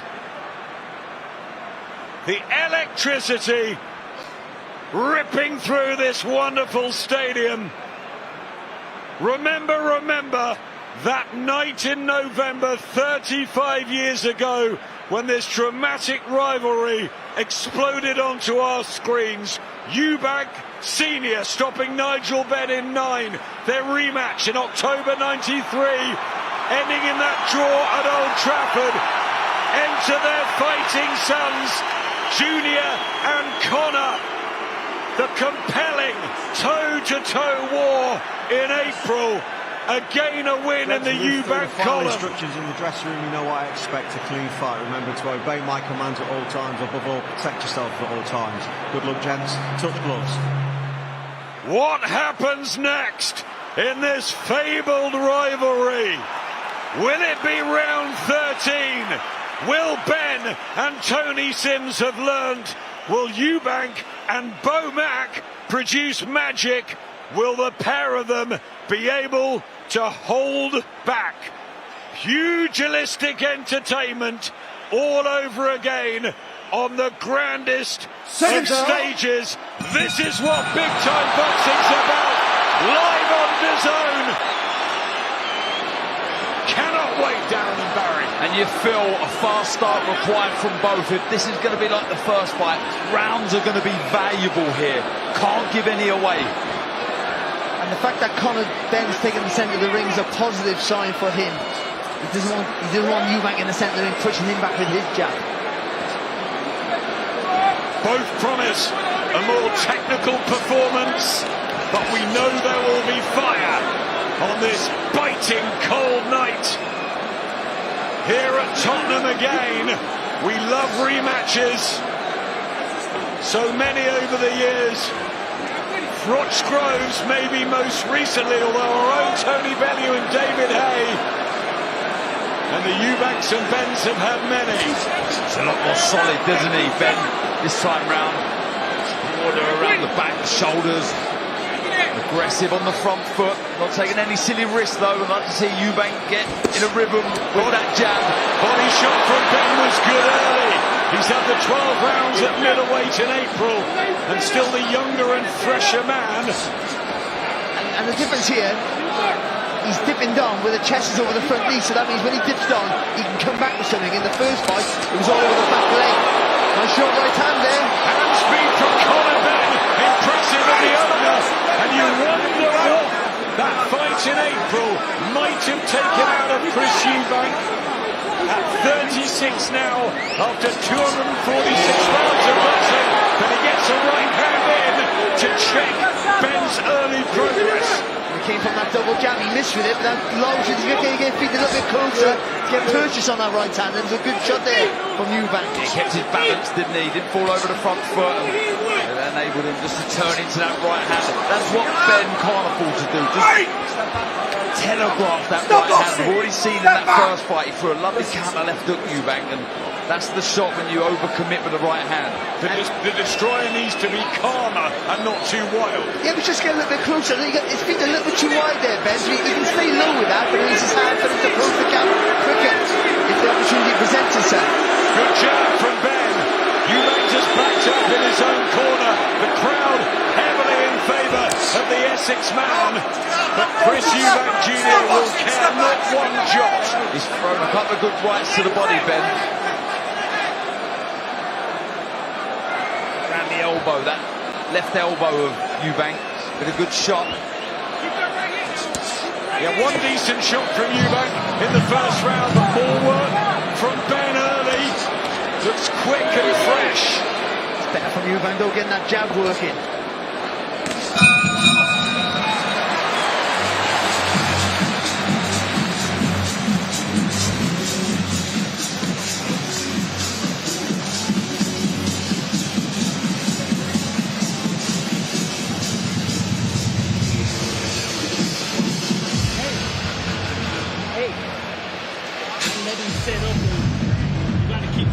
Stepping, all right? Stepping. Don't let him set up. You want that jab. Jab with it. Look over here, right. Jab out there. Jab working out. Don't go with his hand. He's trying to thank you. Don't go with your hand. Relax. Step back. When he hands, just relax.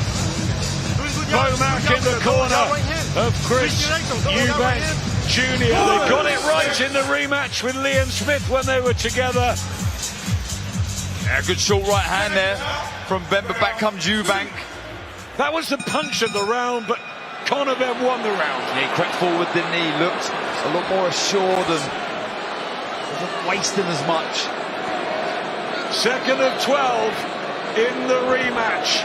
You don't need any identification, but the yellow of Eubank Jr.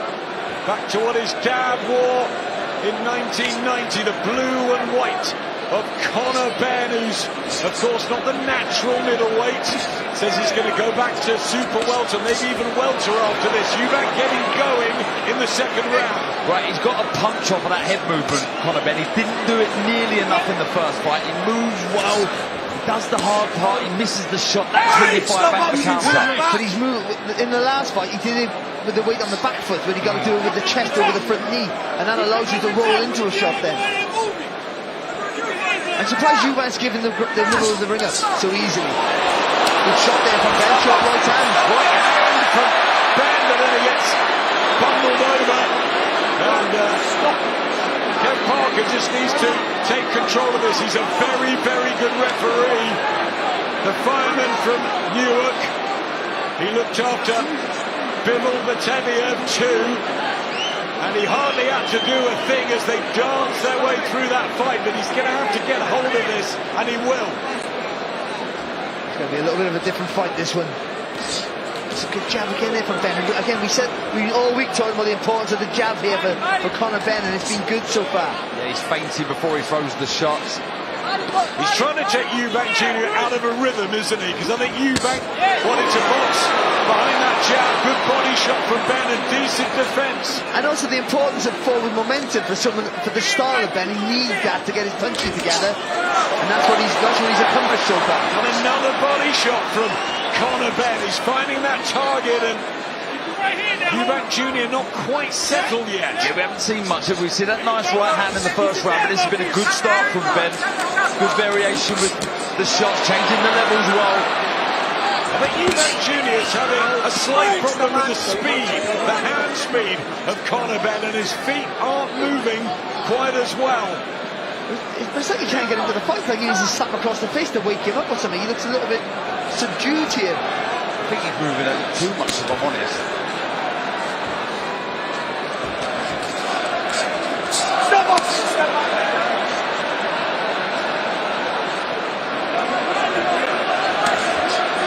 Again, the jab attempted by Conor Benn. Decent defence from Eubank, but he can't quite get his own orthodox pistol jab rolling yet. He's not committing with the shot, is he? He's almost pouring Barry with that deep hand. And with that, it slows you down and allows someone like Ben with the fast right-hand counter to get into play.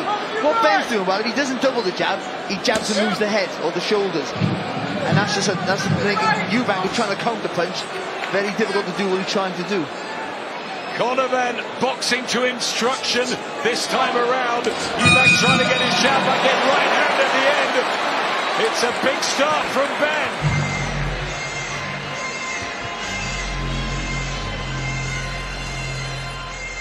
Bud Crawford here, of course, to support Eubank, part of Bomac. Pierce Brosnan.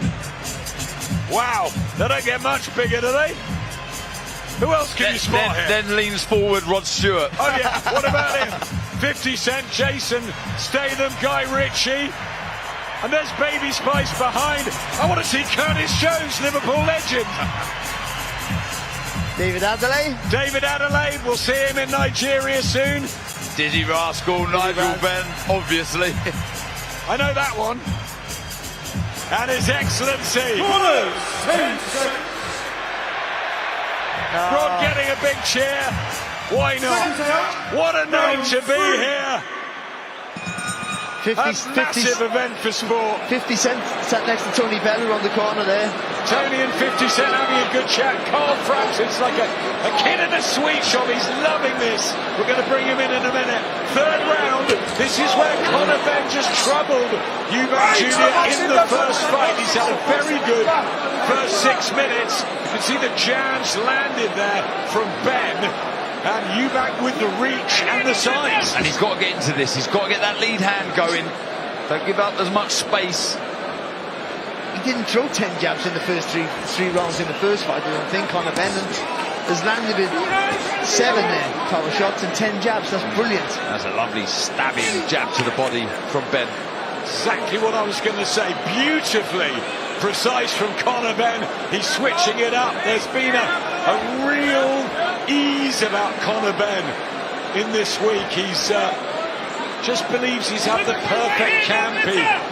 He went back, he licked his wounds. He said, I've come up with a game plan this time and I will stick to it. And look, is Eubank Jr. thinking, look, I'll weather the early storm, which is sure to come, and then I'll ease into the contest. Yeah, it looks like he is lulling him into something, but he hasn't really done much. He's no panic here from Eubank at all. But he's not setting up any attack, is he? Remember, Eubank was 2 rounds up after 10 last time, and he was brilliant in 11 and 12, really gutting it out down the championship stretch. Trying to get the right hand into play. Chris Eubank Jr. in fight number 39. He's not giving up as much ground now, is he? Starting to creep forward himself, getting behind that jab, looking for the right hand over the top of that left hand of Conor Benn. You can see the physical size difference again. I think Eubank Jr. made the weight more comfortably this time. The rehydration course, of course, is going to have a big advantage in there on the night. But Conor Benn moving well. You can't give up on the jab here, Conor Benn. He's just reduced it a little bit with the last sort of 30-40 seconds. You can't give up on it. Just looking for that big right hand. He's going to get him in trouble, potentially. And he can't afford to lean over the front foot like that. He just narrowly missed that right uppercut, Eubank. Yep, back came Eubank, getting his hands flowing now, trying to penetrate with the jab. And also his Benn's jab at the minute, which is so good, he's stepping in with it. Oh, good shot from both there. Fast work from Conor Benn. Eubank waiting. The snappy left hook also in response as well, wasn't there, from Eubank? It was a good counter left hook. Close around, this the third.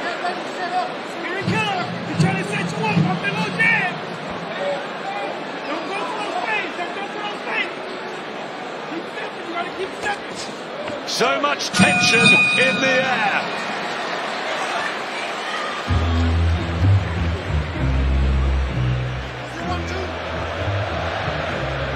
$65,000 plus enjoying it here. And Conor Benn in the corner with work and instructions. Don't jab me. Look the timing. All right. Look to step back too, like you did over there in that corner. You caught him good. Beautiful. As soon as you do it, go back to your jab. One more. 2 next round. What? Yeah, 2 next round. No problem, man. No problem. Good work there. You see that long left hook, looking for the right hand afterwards. But he started to creep forward a little bit more. Eubank, the second half of that round for sure, started to impose that natural size into the contest.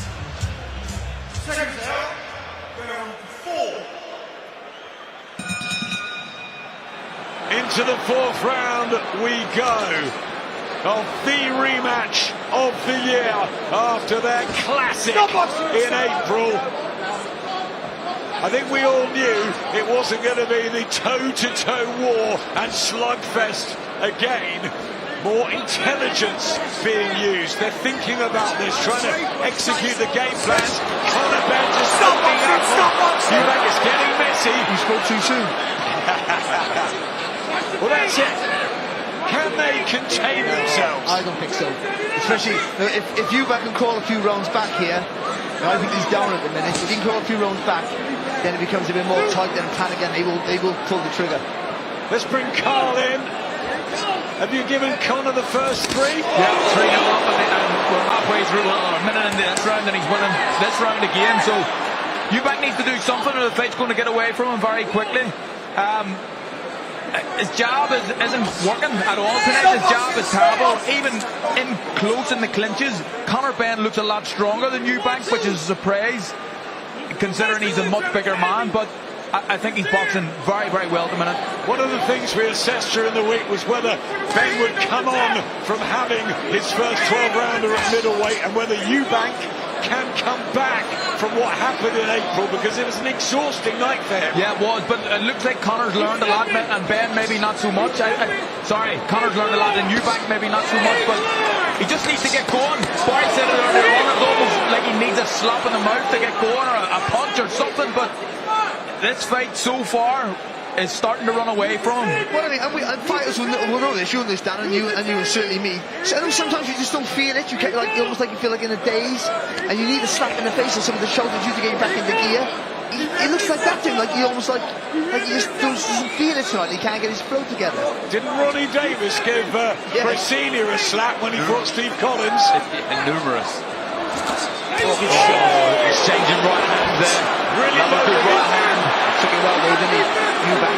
I mean, Conor Benn's had such a good start. I wonder if he feels he can take out Eubank Jr. Spectacularly. Is there damage by the right eye? It's very puffy of Jr. Do you know what it is? It's all the work in between the shots that is impressive from Benn as well. The feints with the hand, with the feet, the head movement is always keeping Eubank thinking all the time. And there's just no rhythm in the work yet at all from Eubank. That's the hand he needs to get active with, that lead hand. Body shot again from Benn.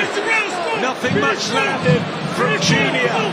Where is he tonight? He's waited too long, isn't he? I think Eubank's got to give him a rollicking, because Conor Benn's in control here. At Tottenham, it's role reversed. Eubank 116, 112 times 3 last time. First 4 to Conor Benn, arguably. Next week, we're in Riyadh. It's Ring 4, the card of the year. Benavidez Yard topping things, but they could all be main events. Devin Haney against Brian Norman. Abdullah Mason against Sam Noakes. Bam Rodriguez against Martinez. It really is an absolutely fantastic night of boxing from Riyadh. Right, come on. Every time you feint him, he's half going like that and then trying to close your hand.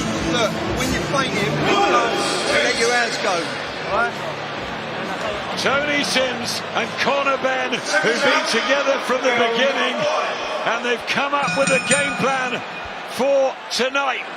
Many thought he wouldn't be able to do this, to have the maturity, but something seems to have changed in Conor Benn in the last few months. Well, they said, didn't they, both Tony, Conor and Nigel, that it was a terrible performance and he can do better. And many were unsure, weren't they? Can he box better? Well, he's proven he can.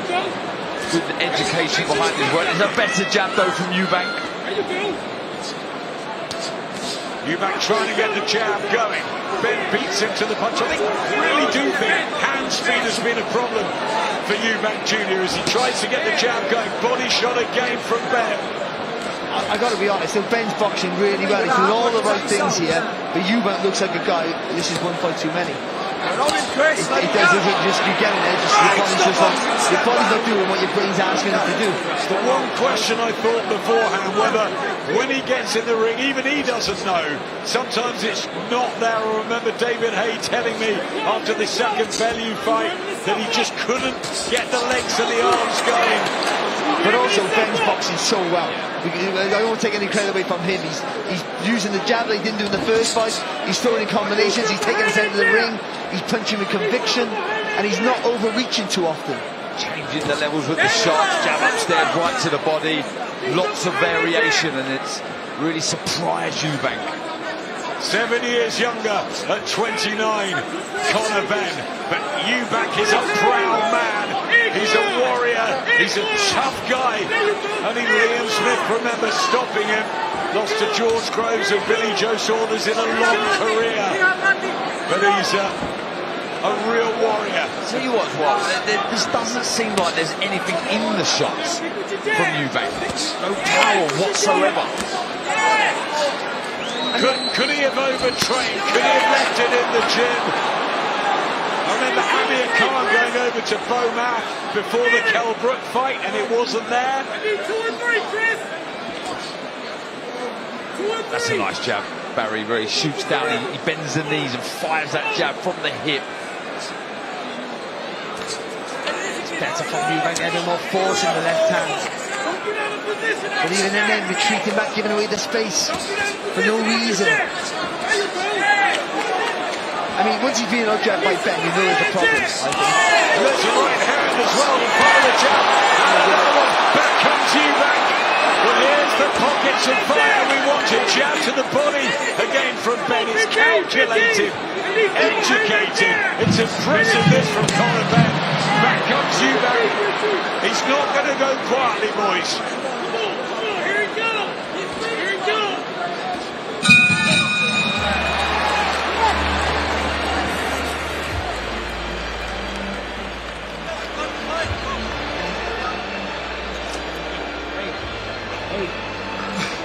You gotta keep that jab out there. You gotta set something for me, okay? You keep your rhythm and keep stepping. And use that timing. That jab will help you with your timing.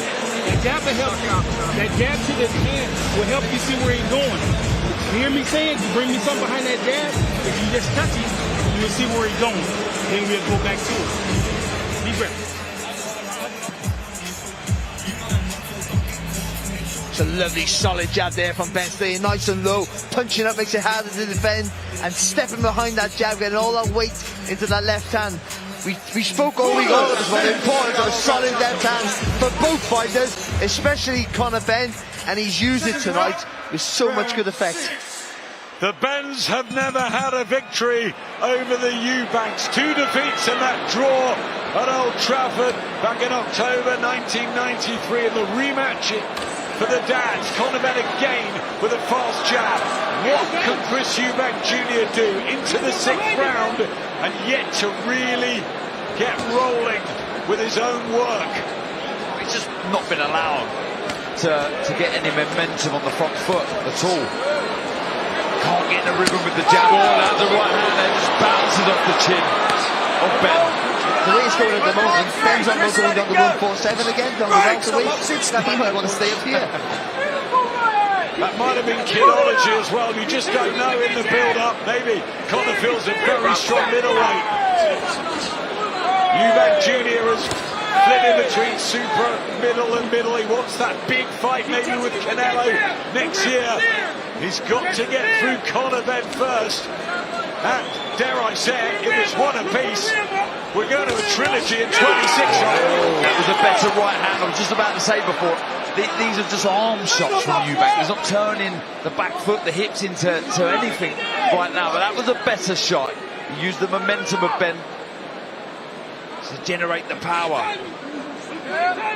Eubank Jr. very good over the 12-round distance. A long way to go in this. But honestly, if I was Benn, I wouldn't get too greedy here. He doesn't need to. Don't take the silly risks again of trying to punch with Eubank and bring it back into the fight.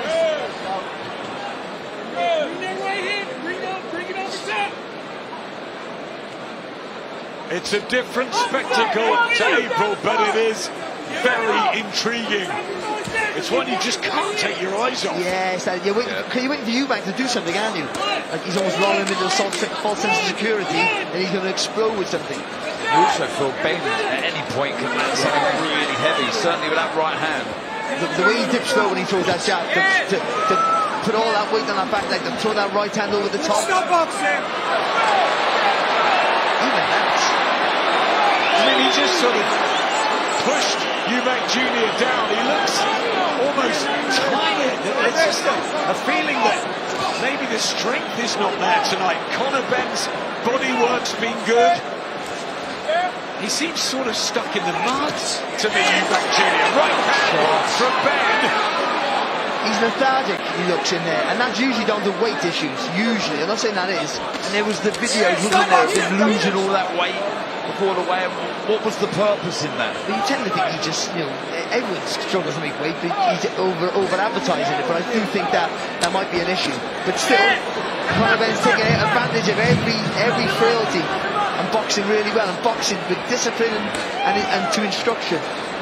Yep, I was surprised they didn't make this at 163 for Eubank Jr., but it was at 160. Is the weight an issue? Is this one too many for Chris? It doesn't look in a great place. Let's get over to Carl and Tony for their thoughts. Gents, we mentioned it's a different build-up, it's a different fight as well, isn't it? It almost seems as though Eubank hasn't turned up yet. How are you seeing the fight? No, listen, he has turned up, but the bigger man is saving it for the second half of the fight, 100%. He is going to start making this fight physical soon, because at the moment, he's being completely outboxed by Conor Benn. The feints have offset everything he's done. He can't live with the feints, and he can't live with the momentum at the moment. Halfway through the fight, perfect start for Conor Benn. If you're in the corner and you're bottom back, what do you say to Chris Eubank Jr. right now? You need to start doing something and pose your stage, and frankly, hasn't done anything. I've given Conor Benn every round so far. Eubank's jab at this point is non-existent. Fanzone has hit a shutout as well. 6 more rounds to go.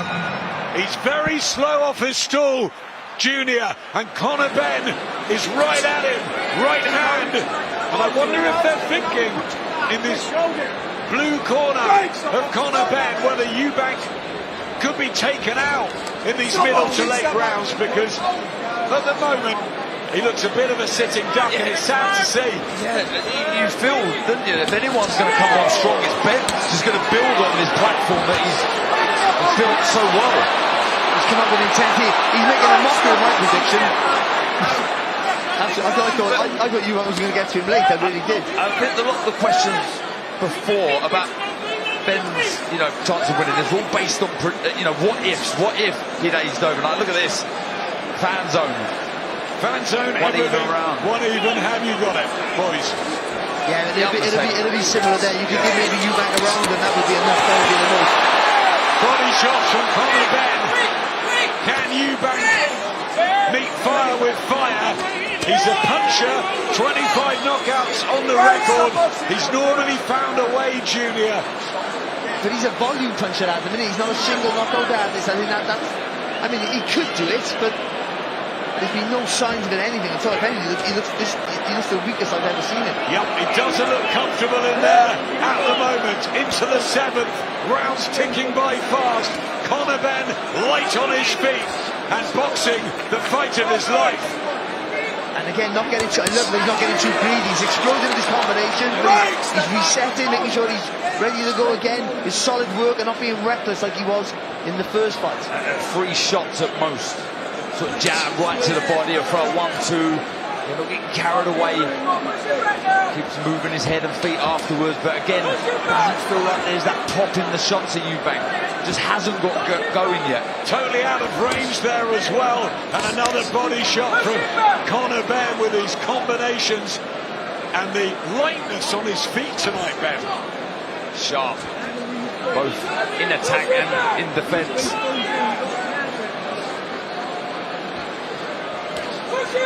Is this weight? Is this father time catching up?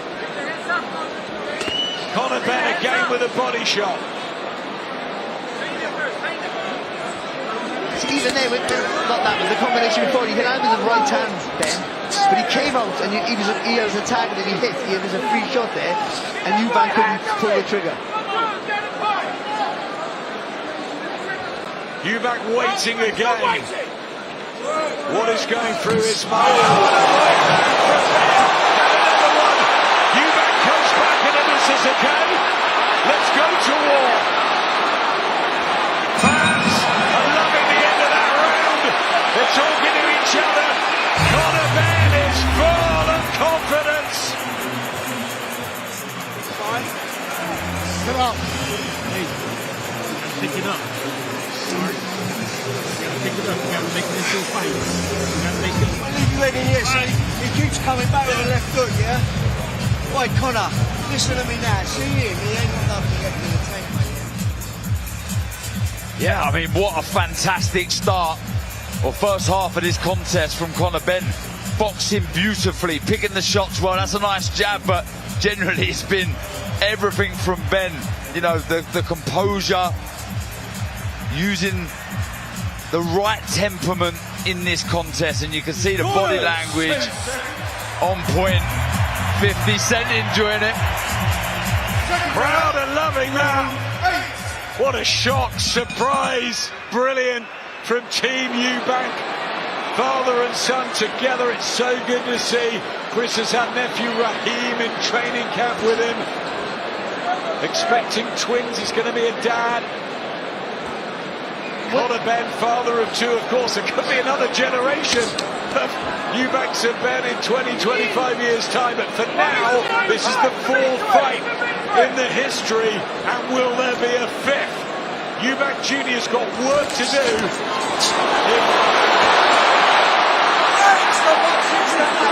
One's throwing their arms out and one's throwing with conviction. That's the difference here as well. Real purpose. Yeah. Meaning behind the shots.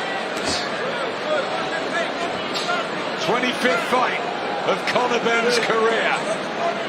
He's been through so much turmoil in and out of the ring. He had inactivity as well before the first fight. He was out 14 months. But he's got straight down to work from the opening bell. That little pocket there, the way Ben stood there, there's a double jump right down for Eubank to throw, which he would have thrown, I think, a fight or two ago. See the blue there, power landed punches, 45 to 18 through 7 rounds. More body work from Conor Benn. And that's significant, I feel, for me, the body shots. Just the changing of the levels, the variation of the shots. That's the real one to point out on there. He's been very accurate and very agile tonight. Boxed a beautiful fight. Conor Benn gunshot out of Eubank. Here we go. Good boxing! Eubank's going to have to grit his teeth down and somehow go for this, because this is just moving so fast away from him. And they weren't knocked out by a punch. He took a gulp and then a breath. And he just looked up at the big screen as well to check the time left in the round.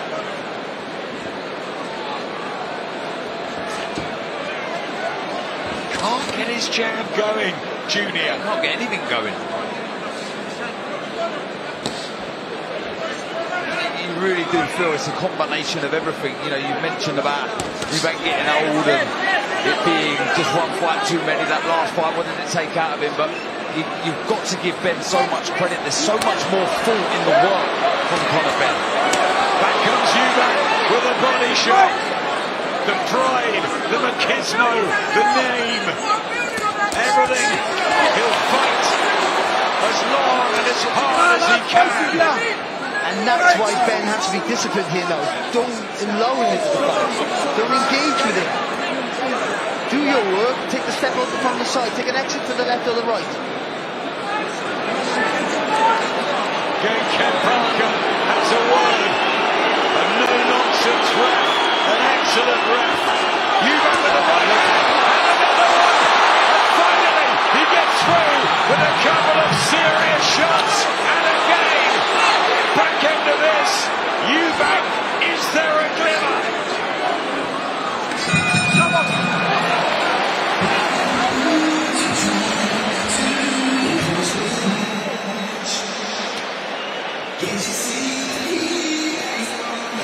How you feeling? How you feel, Chris? Like shit. Huh? You're not holding around. You gotta pick it up. We need you to last 4 rounds. Anytime you get close, you gotta go. He's bringing the action to you. He's seeing first. He's bringing the action and looking good to the judges. You gotta stop that. You wanna get close? Jab and go. Jab and go. Well, they're worried. They're very, very worried in that red corner. He did come back with a couple of shots to give him some sort of hope. But so much has gone against Chris, and he just doesn't look comfortable sitting on that stool. 4 rounds. Remember, 11 and 12 last time. He was brilliant. He threw so many punches. But I want to bring Carl in, because I think you've given Conor every session. I've given him everything. I nearly thought about giving Eubank a bit of a pity round. He landed a few shots towards the end, but I don't even think that was enough for him to win the last round. Conor's in complete control here, and what's really surprising me is he looks a stronger man in the fight. It just looks like Eubank is not, and I'm not trying to take anything away from Conor's performance. Just hurt. That big right hand. Good combination from Conor Benn, and he seems to be confident that he can really now take the fight to Eubank Jr. Carl, do you think he's got any chance here? The man from Brighton, is it just trying to get these power shots home? He's a bigger guy in the fight, and he has landed once or twice, but it's hard to see it happening. It looks, this fight is, I mean, who'd have thought anyone was going to say this either way? This is an easy fight up to this point for Conor Benn. He's got the energy, doesn't he? Yeah. A controlled performance from Conor Benn, executing tactics with speed, the jabs, the body shot, the footwork, and Eubank Jr. again stuck in the mud, just waiting. He's experienced enough to know he's got to try and change the tide of this contest, and you do that by trying to be the boss, be the aggressor. He just can't do it. Ben's not allowing him to do it.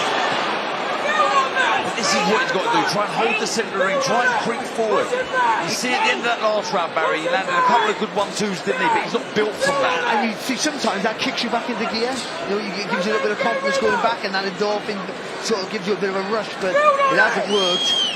And he's been flat from the offset, he really has. Again, Benn, in and out. Eubank with the arm shots. A jab to the body. Really impressed with Tony Sims's tactics tonight. But Ben knows going in and out in straight lines. And he's getting away with it because Eubank's not doing anything. I mean, when he retreats in a straight line, Eubank got the reach and length to go after him, and he's not. So Ben can get away with it now. He hasn't got to go finding a different angle anymore. Rematches often go the same way, and sometimes more definitively, and people were predicting a Eubank knockout or an easier win on points. I mean, as Barry said, who would have predicted this round after round? I honestly thought Ben was going to try so hard that he was going to walk onto a shot late in the fight. I really did, but it's been totally different. He might still, Eubank has the power and will have the belief that he can do something late on here, but again the jab to the body, so sweet from Conor Benn. Had the power, doesn't have it right now. Come on, there ain't nothing left in the tank, man. Come on, mate. Come on, 3 rounds left. Come on, man, let your hands go through the body and head, like you're doing in the gym. Come on, fast combination. Come on, you got 9 minutes. Let's go. Don't let him move around and try and nick it with his jab. Straight down the pipe. Let your hands go through the body. Roll your head. Come on. 3 rounds left. Let's go. You can get him out of here, man. Just don't go wild. See there, Tony Sims in the corner saying, you got to let your hands go now, you'll get him out of that. They're really confident, and you can't blame him, because there's really, except for having a good chin here from Eubank, there's very little resistance from allowing you to let your hands go with belief. I mean, he's been a revelation tonight, he really has, Conor Benn. And I think he does it. Like, don't go wild, don't get greedy, but you can go 2s, 3s, go again, can't you? It doesn't have to be reckless. The 9 best rounds of Conor Benn's professional career. We've seen him all the way through at your call last night when we were there for the weigh-in. That's where he went. Life and death, really, with Cedric Payno, who's knocked down a couple of times. Tony Sims has worked. They've gone back to the drawing board after the first fight, and they've come up with the perfect plan. So far, so brilliant from Conor Benn. It's literally, he'll go for the finish, Ben, if he can, but there's 3 rounds of discipline now that's going to change his life. It really is. And for Eubank, there's 3 rounds to save his career. All blue, jabs to the body landed. Look at that stat from Conor Benn. Well, and that's what needed to increase from the first fight. Neglected that lead hand, something rotten in the first fight. And look what he's done. Look what that jab does. Look at the difference it's made in this contest. And how inactive has Eubank been with his jabs? And when he's thrown it, how ineffective it's been, because he's been just tapping with it, pushing it out. I think Conor Benn needed those 12 rounds in April. He'd been out a long time, grown into the 11 stone 6 division more than last time, and he's getting speed as well. Right hand.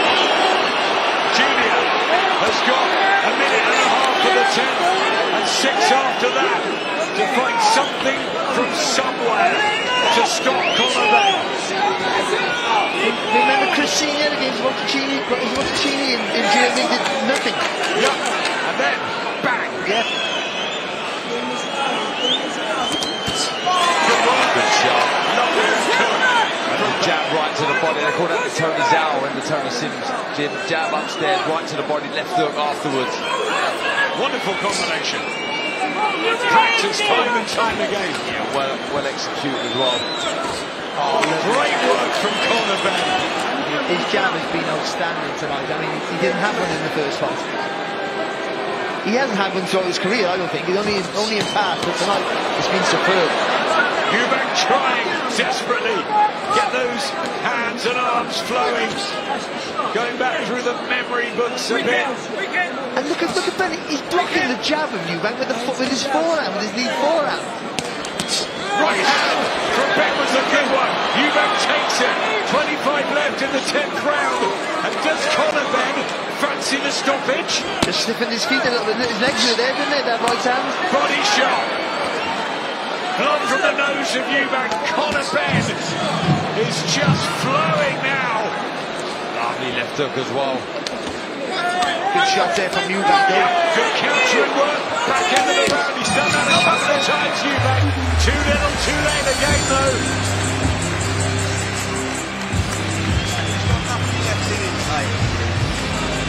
Don't let him just move around and flick the jab out and then grab hold of you. Come on, put that Zhao on it. Boom, boom, and then go again. Boom, boom, boom. You've got 2 rounds now. Come on, let's go on in now.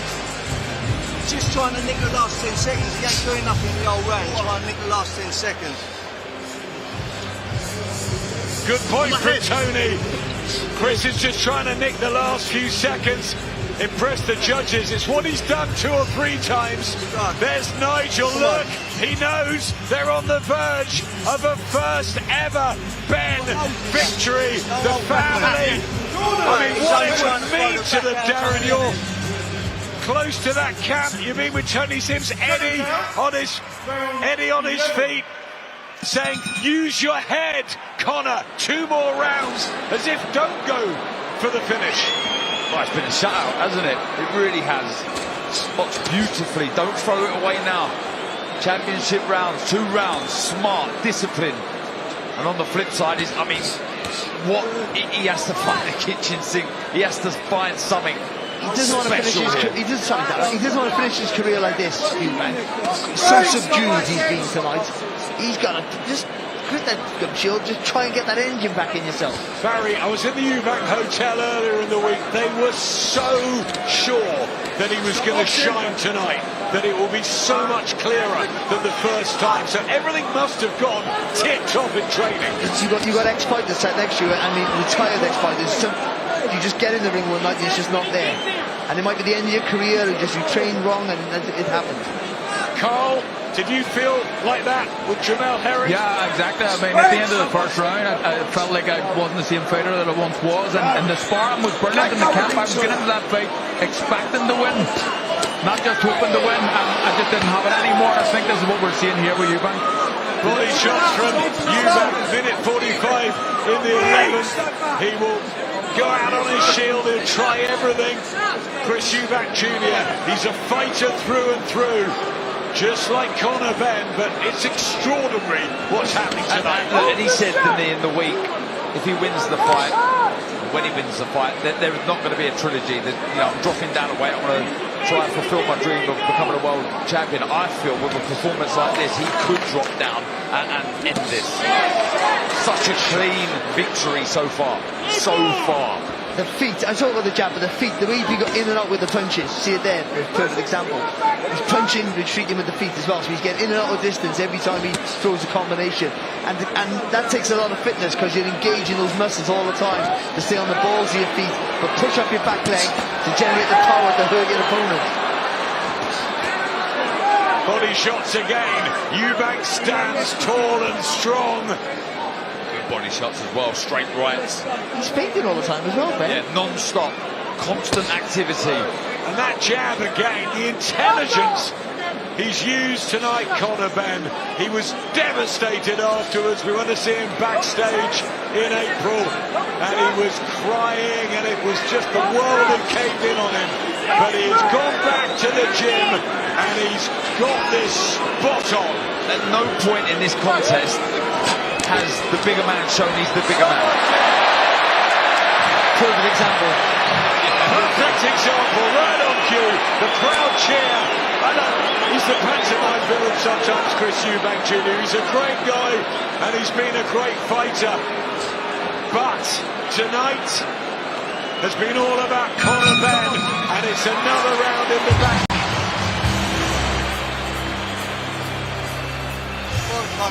What's this? Last round. Brother.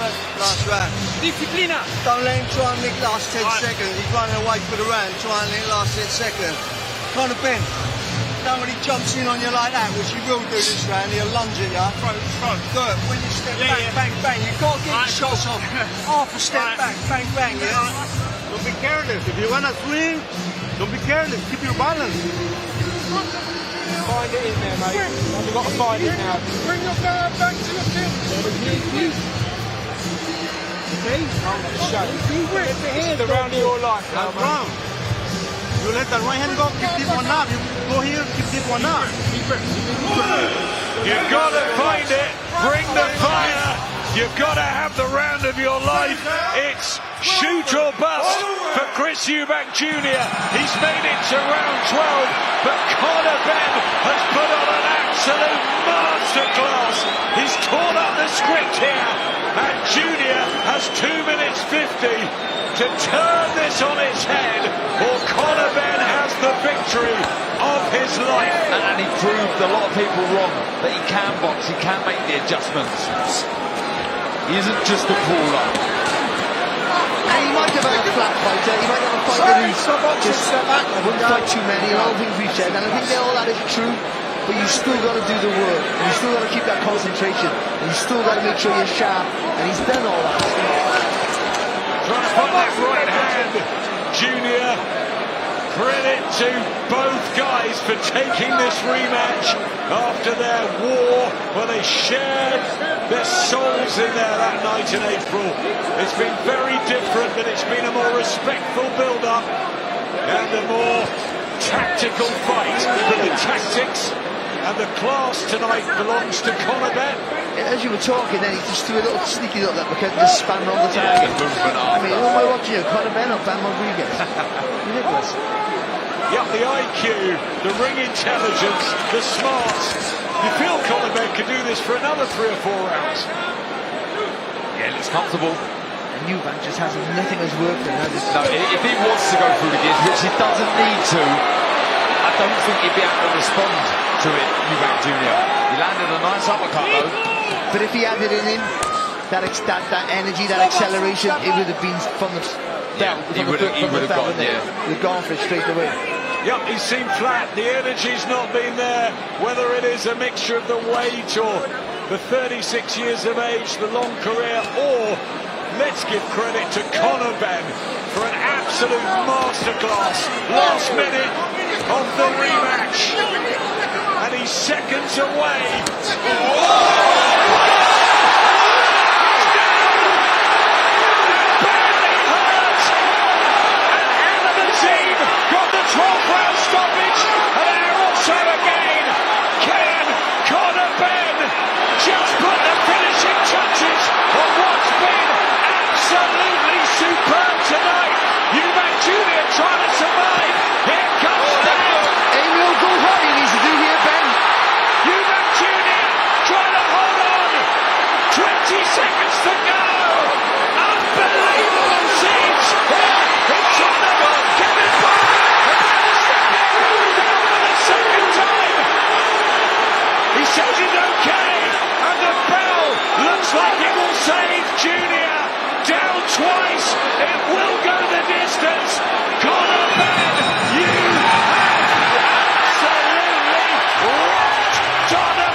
together. The Benns are victorious at last after 35 years of hurt. Conor Benn, take a bow, son. Absolute whitewash. What a performance. Stunning, stunning masterclass. You said it there, and to get that knockdown. He was absolutely supersonic tonight, Conor Benn. Incredible. I mean, his discipline, I mean, his belief in himself, I mean, his energy, everything was right tonight. And it was all wrong for Chris Eubank Jr. He looked flat and all fighting overnight. He did. But Conor Benn did everything right. He really did. And then in the end, almost got that finish. You feel for Junior. There's his dad, and he was the victor last time. He's going to be the loser tonight, and he'll take it like a man. It's Conor Benn's moment. So much respect and applause needs to go to the team. But look at that respect between the two. Shared 24 epic rounds. Even if you thought Conor was going to win, it wasn't going to be in a one-sided fight. No chance. These two weren't talking like this after the first fight. The respect of going 24 rounds together, and 24 very different rounds. A war, and then a boxing masterclass. You know what they're saying? I'll see you next April. Will we hear? I'm not sure, but look what it means. He's taken some sting, Eddie, hasn't he? Look what it means to him. He did the love actually cards in the week, and that smile is there. It's the Benns who celebrate. It's not official, of course, yet, but it must be so wide. So wide, and you just see it. Look at the right hand. But the jab blinds him, and the right hand hits him right on the side of the head there, which is the temple. And you see the legs, they go straight away, don't they, Barry? And he's so tough and brave, isn't he, Chrissy? You know he's going to get up. He got up a little bit too quick. And then that right there, Barry, is the icing on the cake. I thought he was going to get the stoppage. I really did. I thought if he stops Eubank, that's an unbelievable result. But he boxed so well. And even then, even though he did try and get the finish, he didn't massively rush it. Just Eubank knows how to hold on and tie him up a little bit. Revenge and redemption for Conor Benn, who was distraught, losing for the first time in his life in April. Eddie Hearn's dancing in the ring, so is Nigel Benn. Amazing scenes, they really are. The Eubanks had their moment in April, in November, and remember, it's the Benns.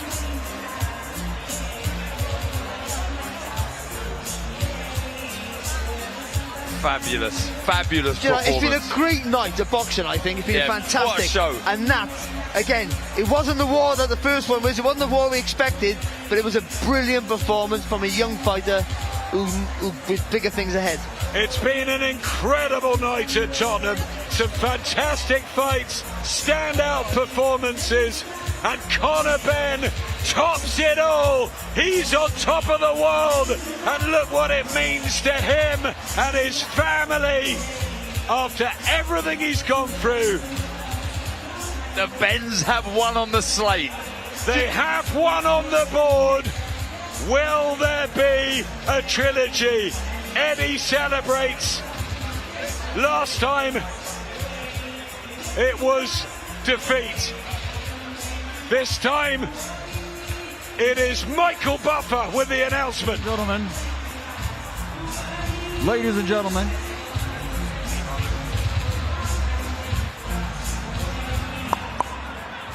ladies and gentlemen, after 12 rounds of boxing, we go to the scorecards.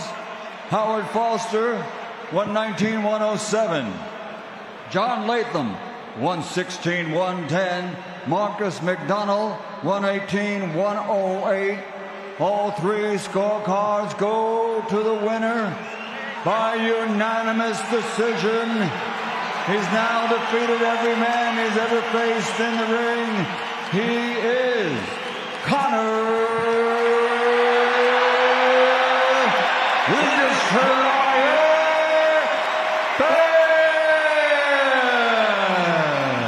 By 12, by 10, by 6. It could really be by whatever you want. Conor Benn sparkles, shines at Spurs, and the party has started, because these two, father and son, have got a victory over the arch enemy. But what was beautiful, Darren, was seeing Chris Jr. applaud Conor's victory. There's just respect there, regardless. They're never going to be friends, are they? But the respect's there through those 24 rounds, and he's just applauding the performance there from Conor Benn, because it was punch perfect. It really was. They've done so well, Adam, the team, but Conor to implement that game plan the way he did was special. Absolutely superb. Jamie is with Conor now. Conor Benn. It is Benn revenge. Benn redemption. Just tell this stadium and tell the world what on earth is going through your mind right now and how this feels. How does it feel? I got one on you, Nige. I got one on you, mate. But hold that. Yeah, do you know what? I want to thank everyone who's come out tonight. Oh, it's been some journey, and I feel like this is the end of the Ben Eubank saga. Done and finished. It's over. I know Chris has twins coming, and I've got my boy, but this ends here. A completely different fight, Conor, from the first one in April, and a completely different performance from yourself. What felt differently in the ring tonight for you? Well, everyone's saying I can't box. Put that in your pipe and smoke it. How about that? You pushed for the finish right until the very end, Conor, after 24 epic rounds with your arch rival Chris Eubank Jr. What do you have to say about him? It's gone quiet real quick. I mean, listen, this wouldn't have been what it was without Chris. And our dads, most of all. This is generational. This has never been done before in history. So, credit to Chris. Credit to Chris, man. That's all I've got to say. Thank you for sharing the ring with me. We'll see if we can grab a word with Chris Eubank Jr. Wonderful to see the respect. Not bad for two silver spoon kids, eh? Chris, commiserations. Chris, the verdict from commentary was that even from round one, you didn't quite look yourself in the ring tonight. What went wrong tonight, Chris Eubank Jr.? Yeah, I've been through hell and back to get to this night, and you know, it is what it is. I tried my best, and listen, the kid fought hard, he fought tough. He's got power, this kid. You know, he was bigger than me on the scouts. I don't know how you did it. I'm looking at him, he's 168. I'm like, what the hell's going on? But listen, we put on a show, yeah, Conor Benn was the best man tonight, so congratulations to him. What's next for you, Chris? I know it's very fresh, but it is one apiece. Conor says it's the end of the Eubank-Benn saga. What's your opinion on that? It's 1-1. I've got to go away and deal with some of the things I've been dealing with over the last couple of months. And who knows, maybe we'll see something new with me and him, maybe we won't. But for right now, it's all about this man, it's his night. Congratulations. Commiserations, Chris, but congratulations on being a wonderful sport, and we look forward to seeing what is next. Conor, if it's not the trilogy next, back down to 147, what's next for Conor Benn? I fancy Barrios for the WBC world title. Ryan Garcia, Rolly Romero, Devin Haney, all of them Yanks can get it any day of the week and twice on Sundays. Let's bring in your dad, Nigel Benn. Where is he? Is he in the mix somewhere? Nigel Benn's over there. Let's bring in Nigel Benn alongside your son.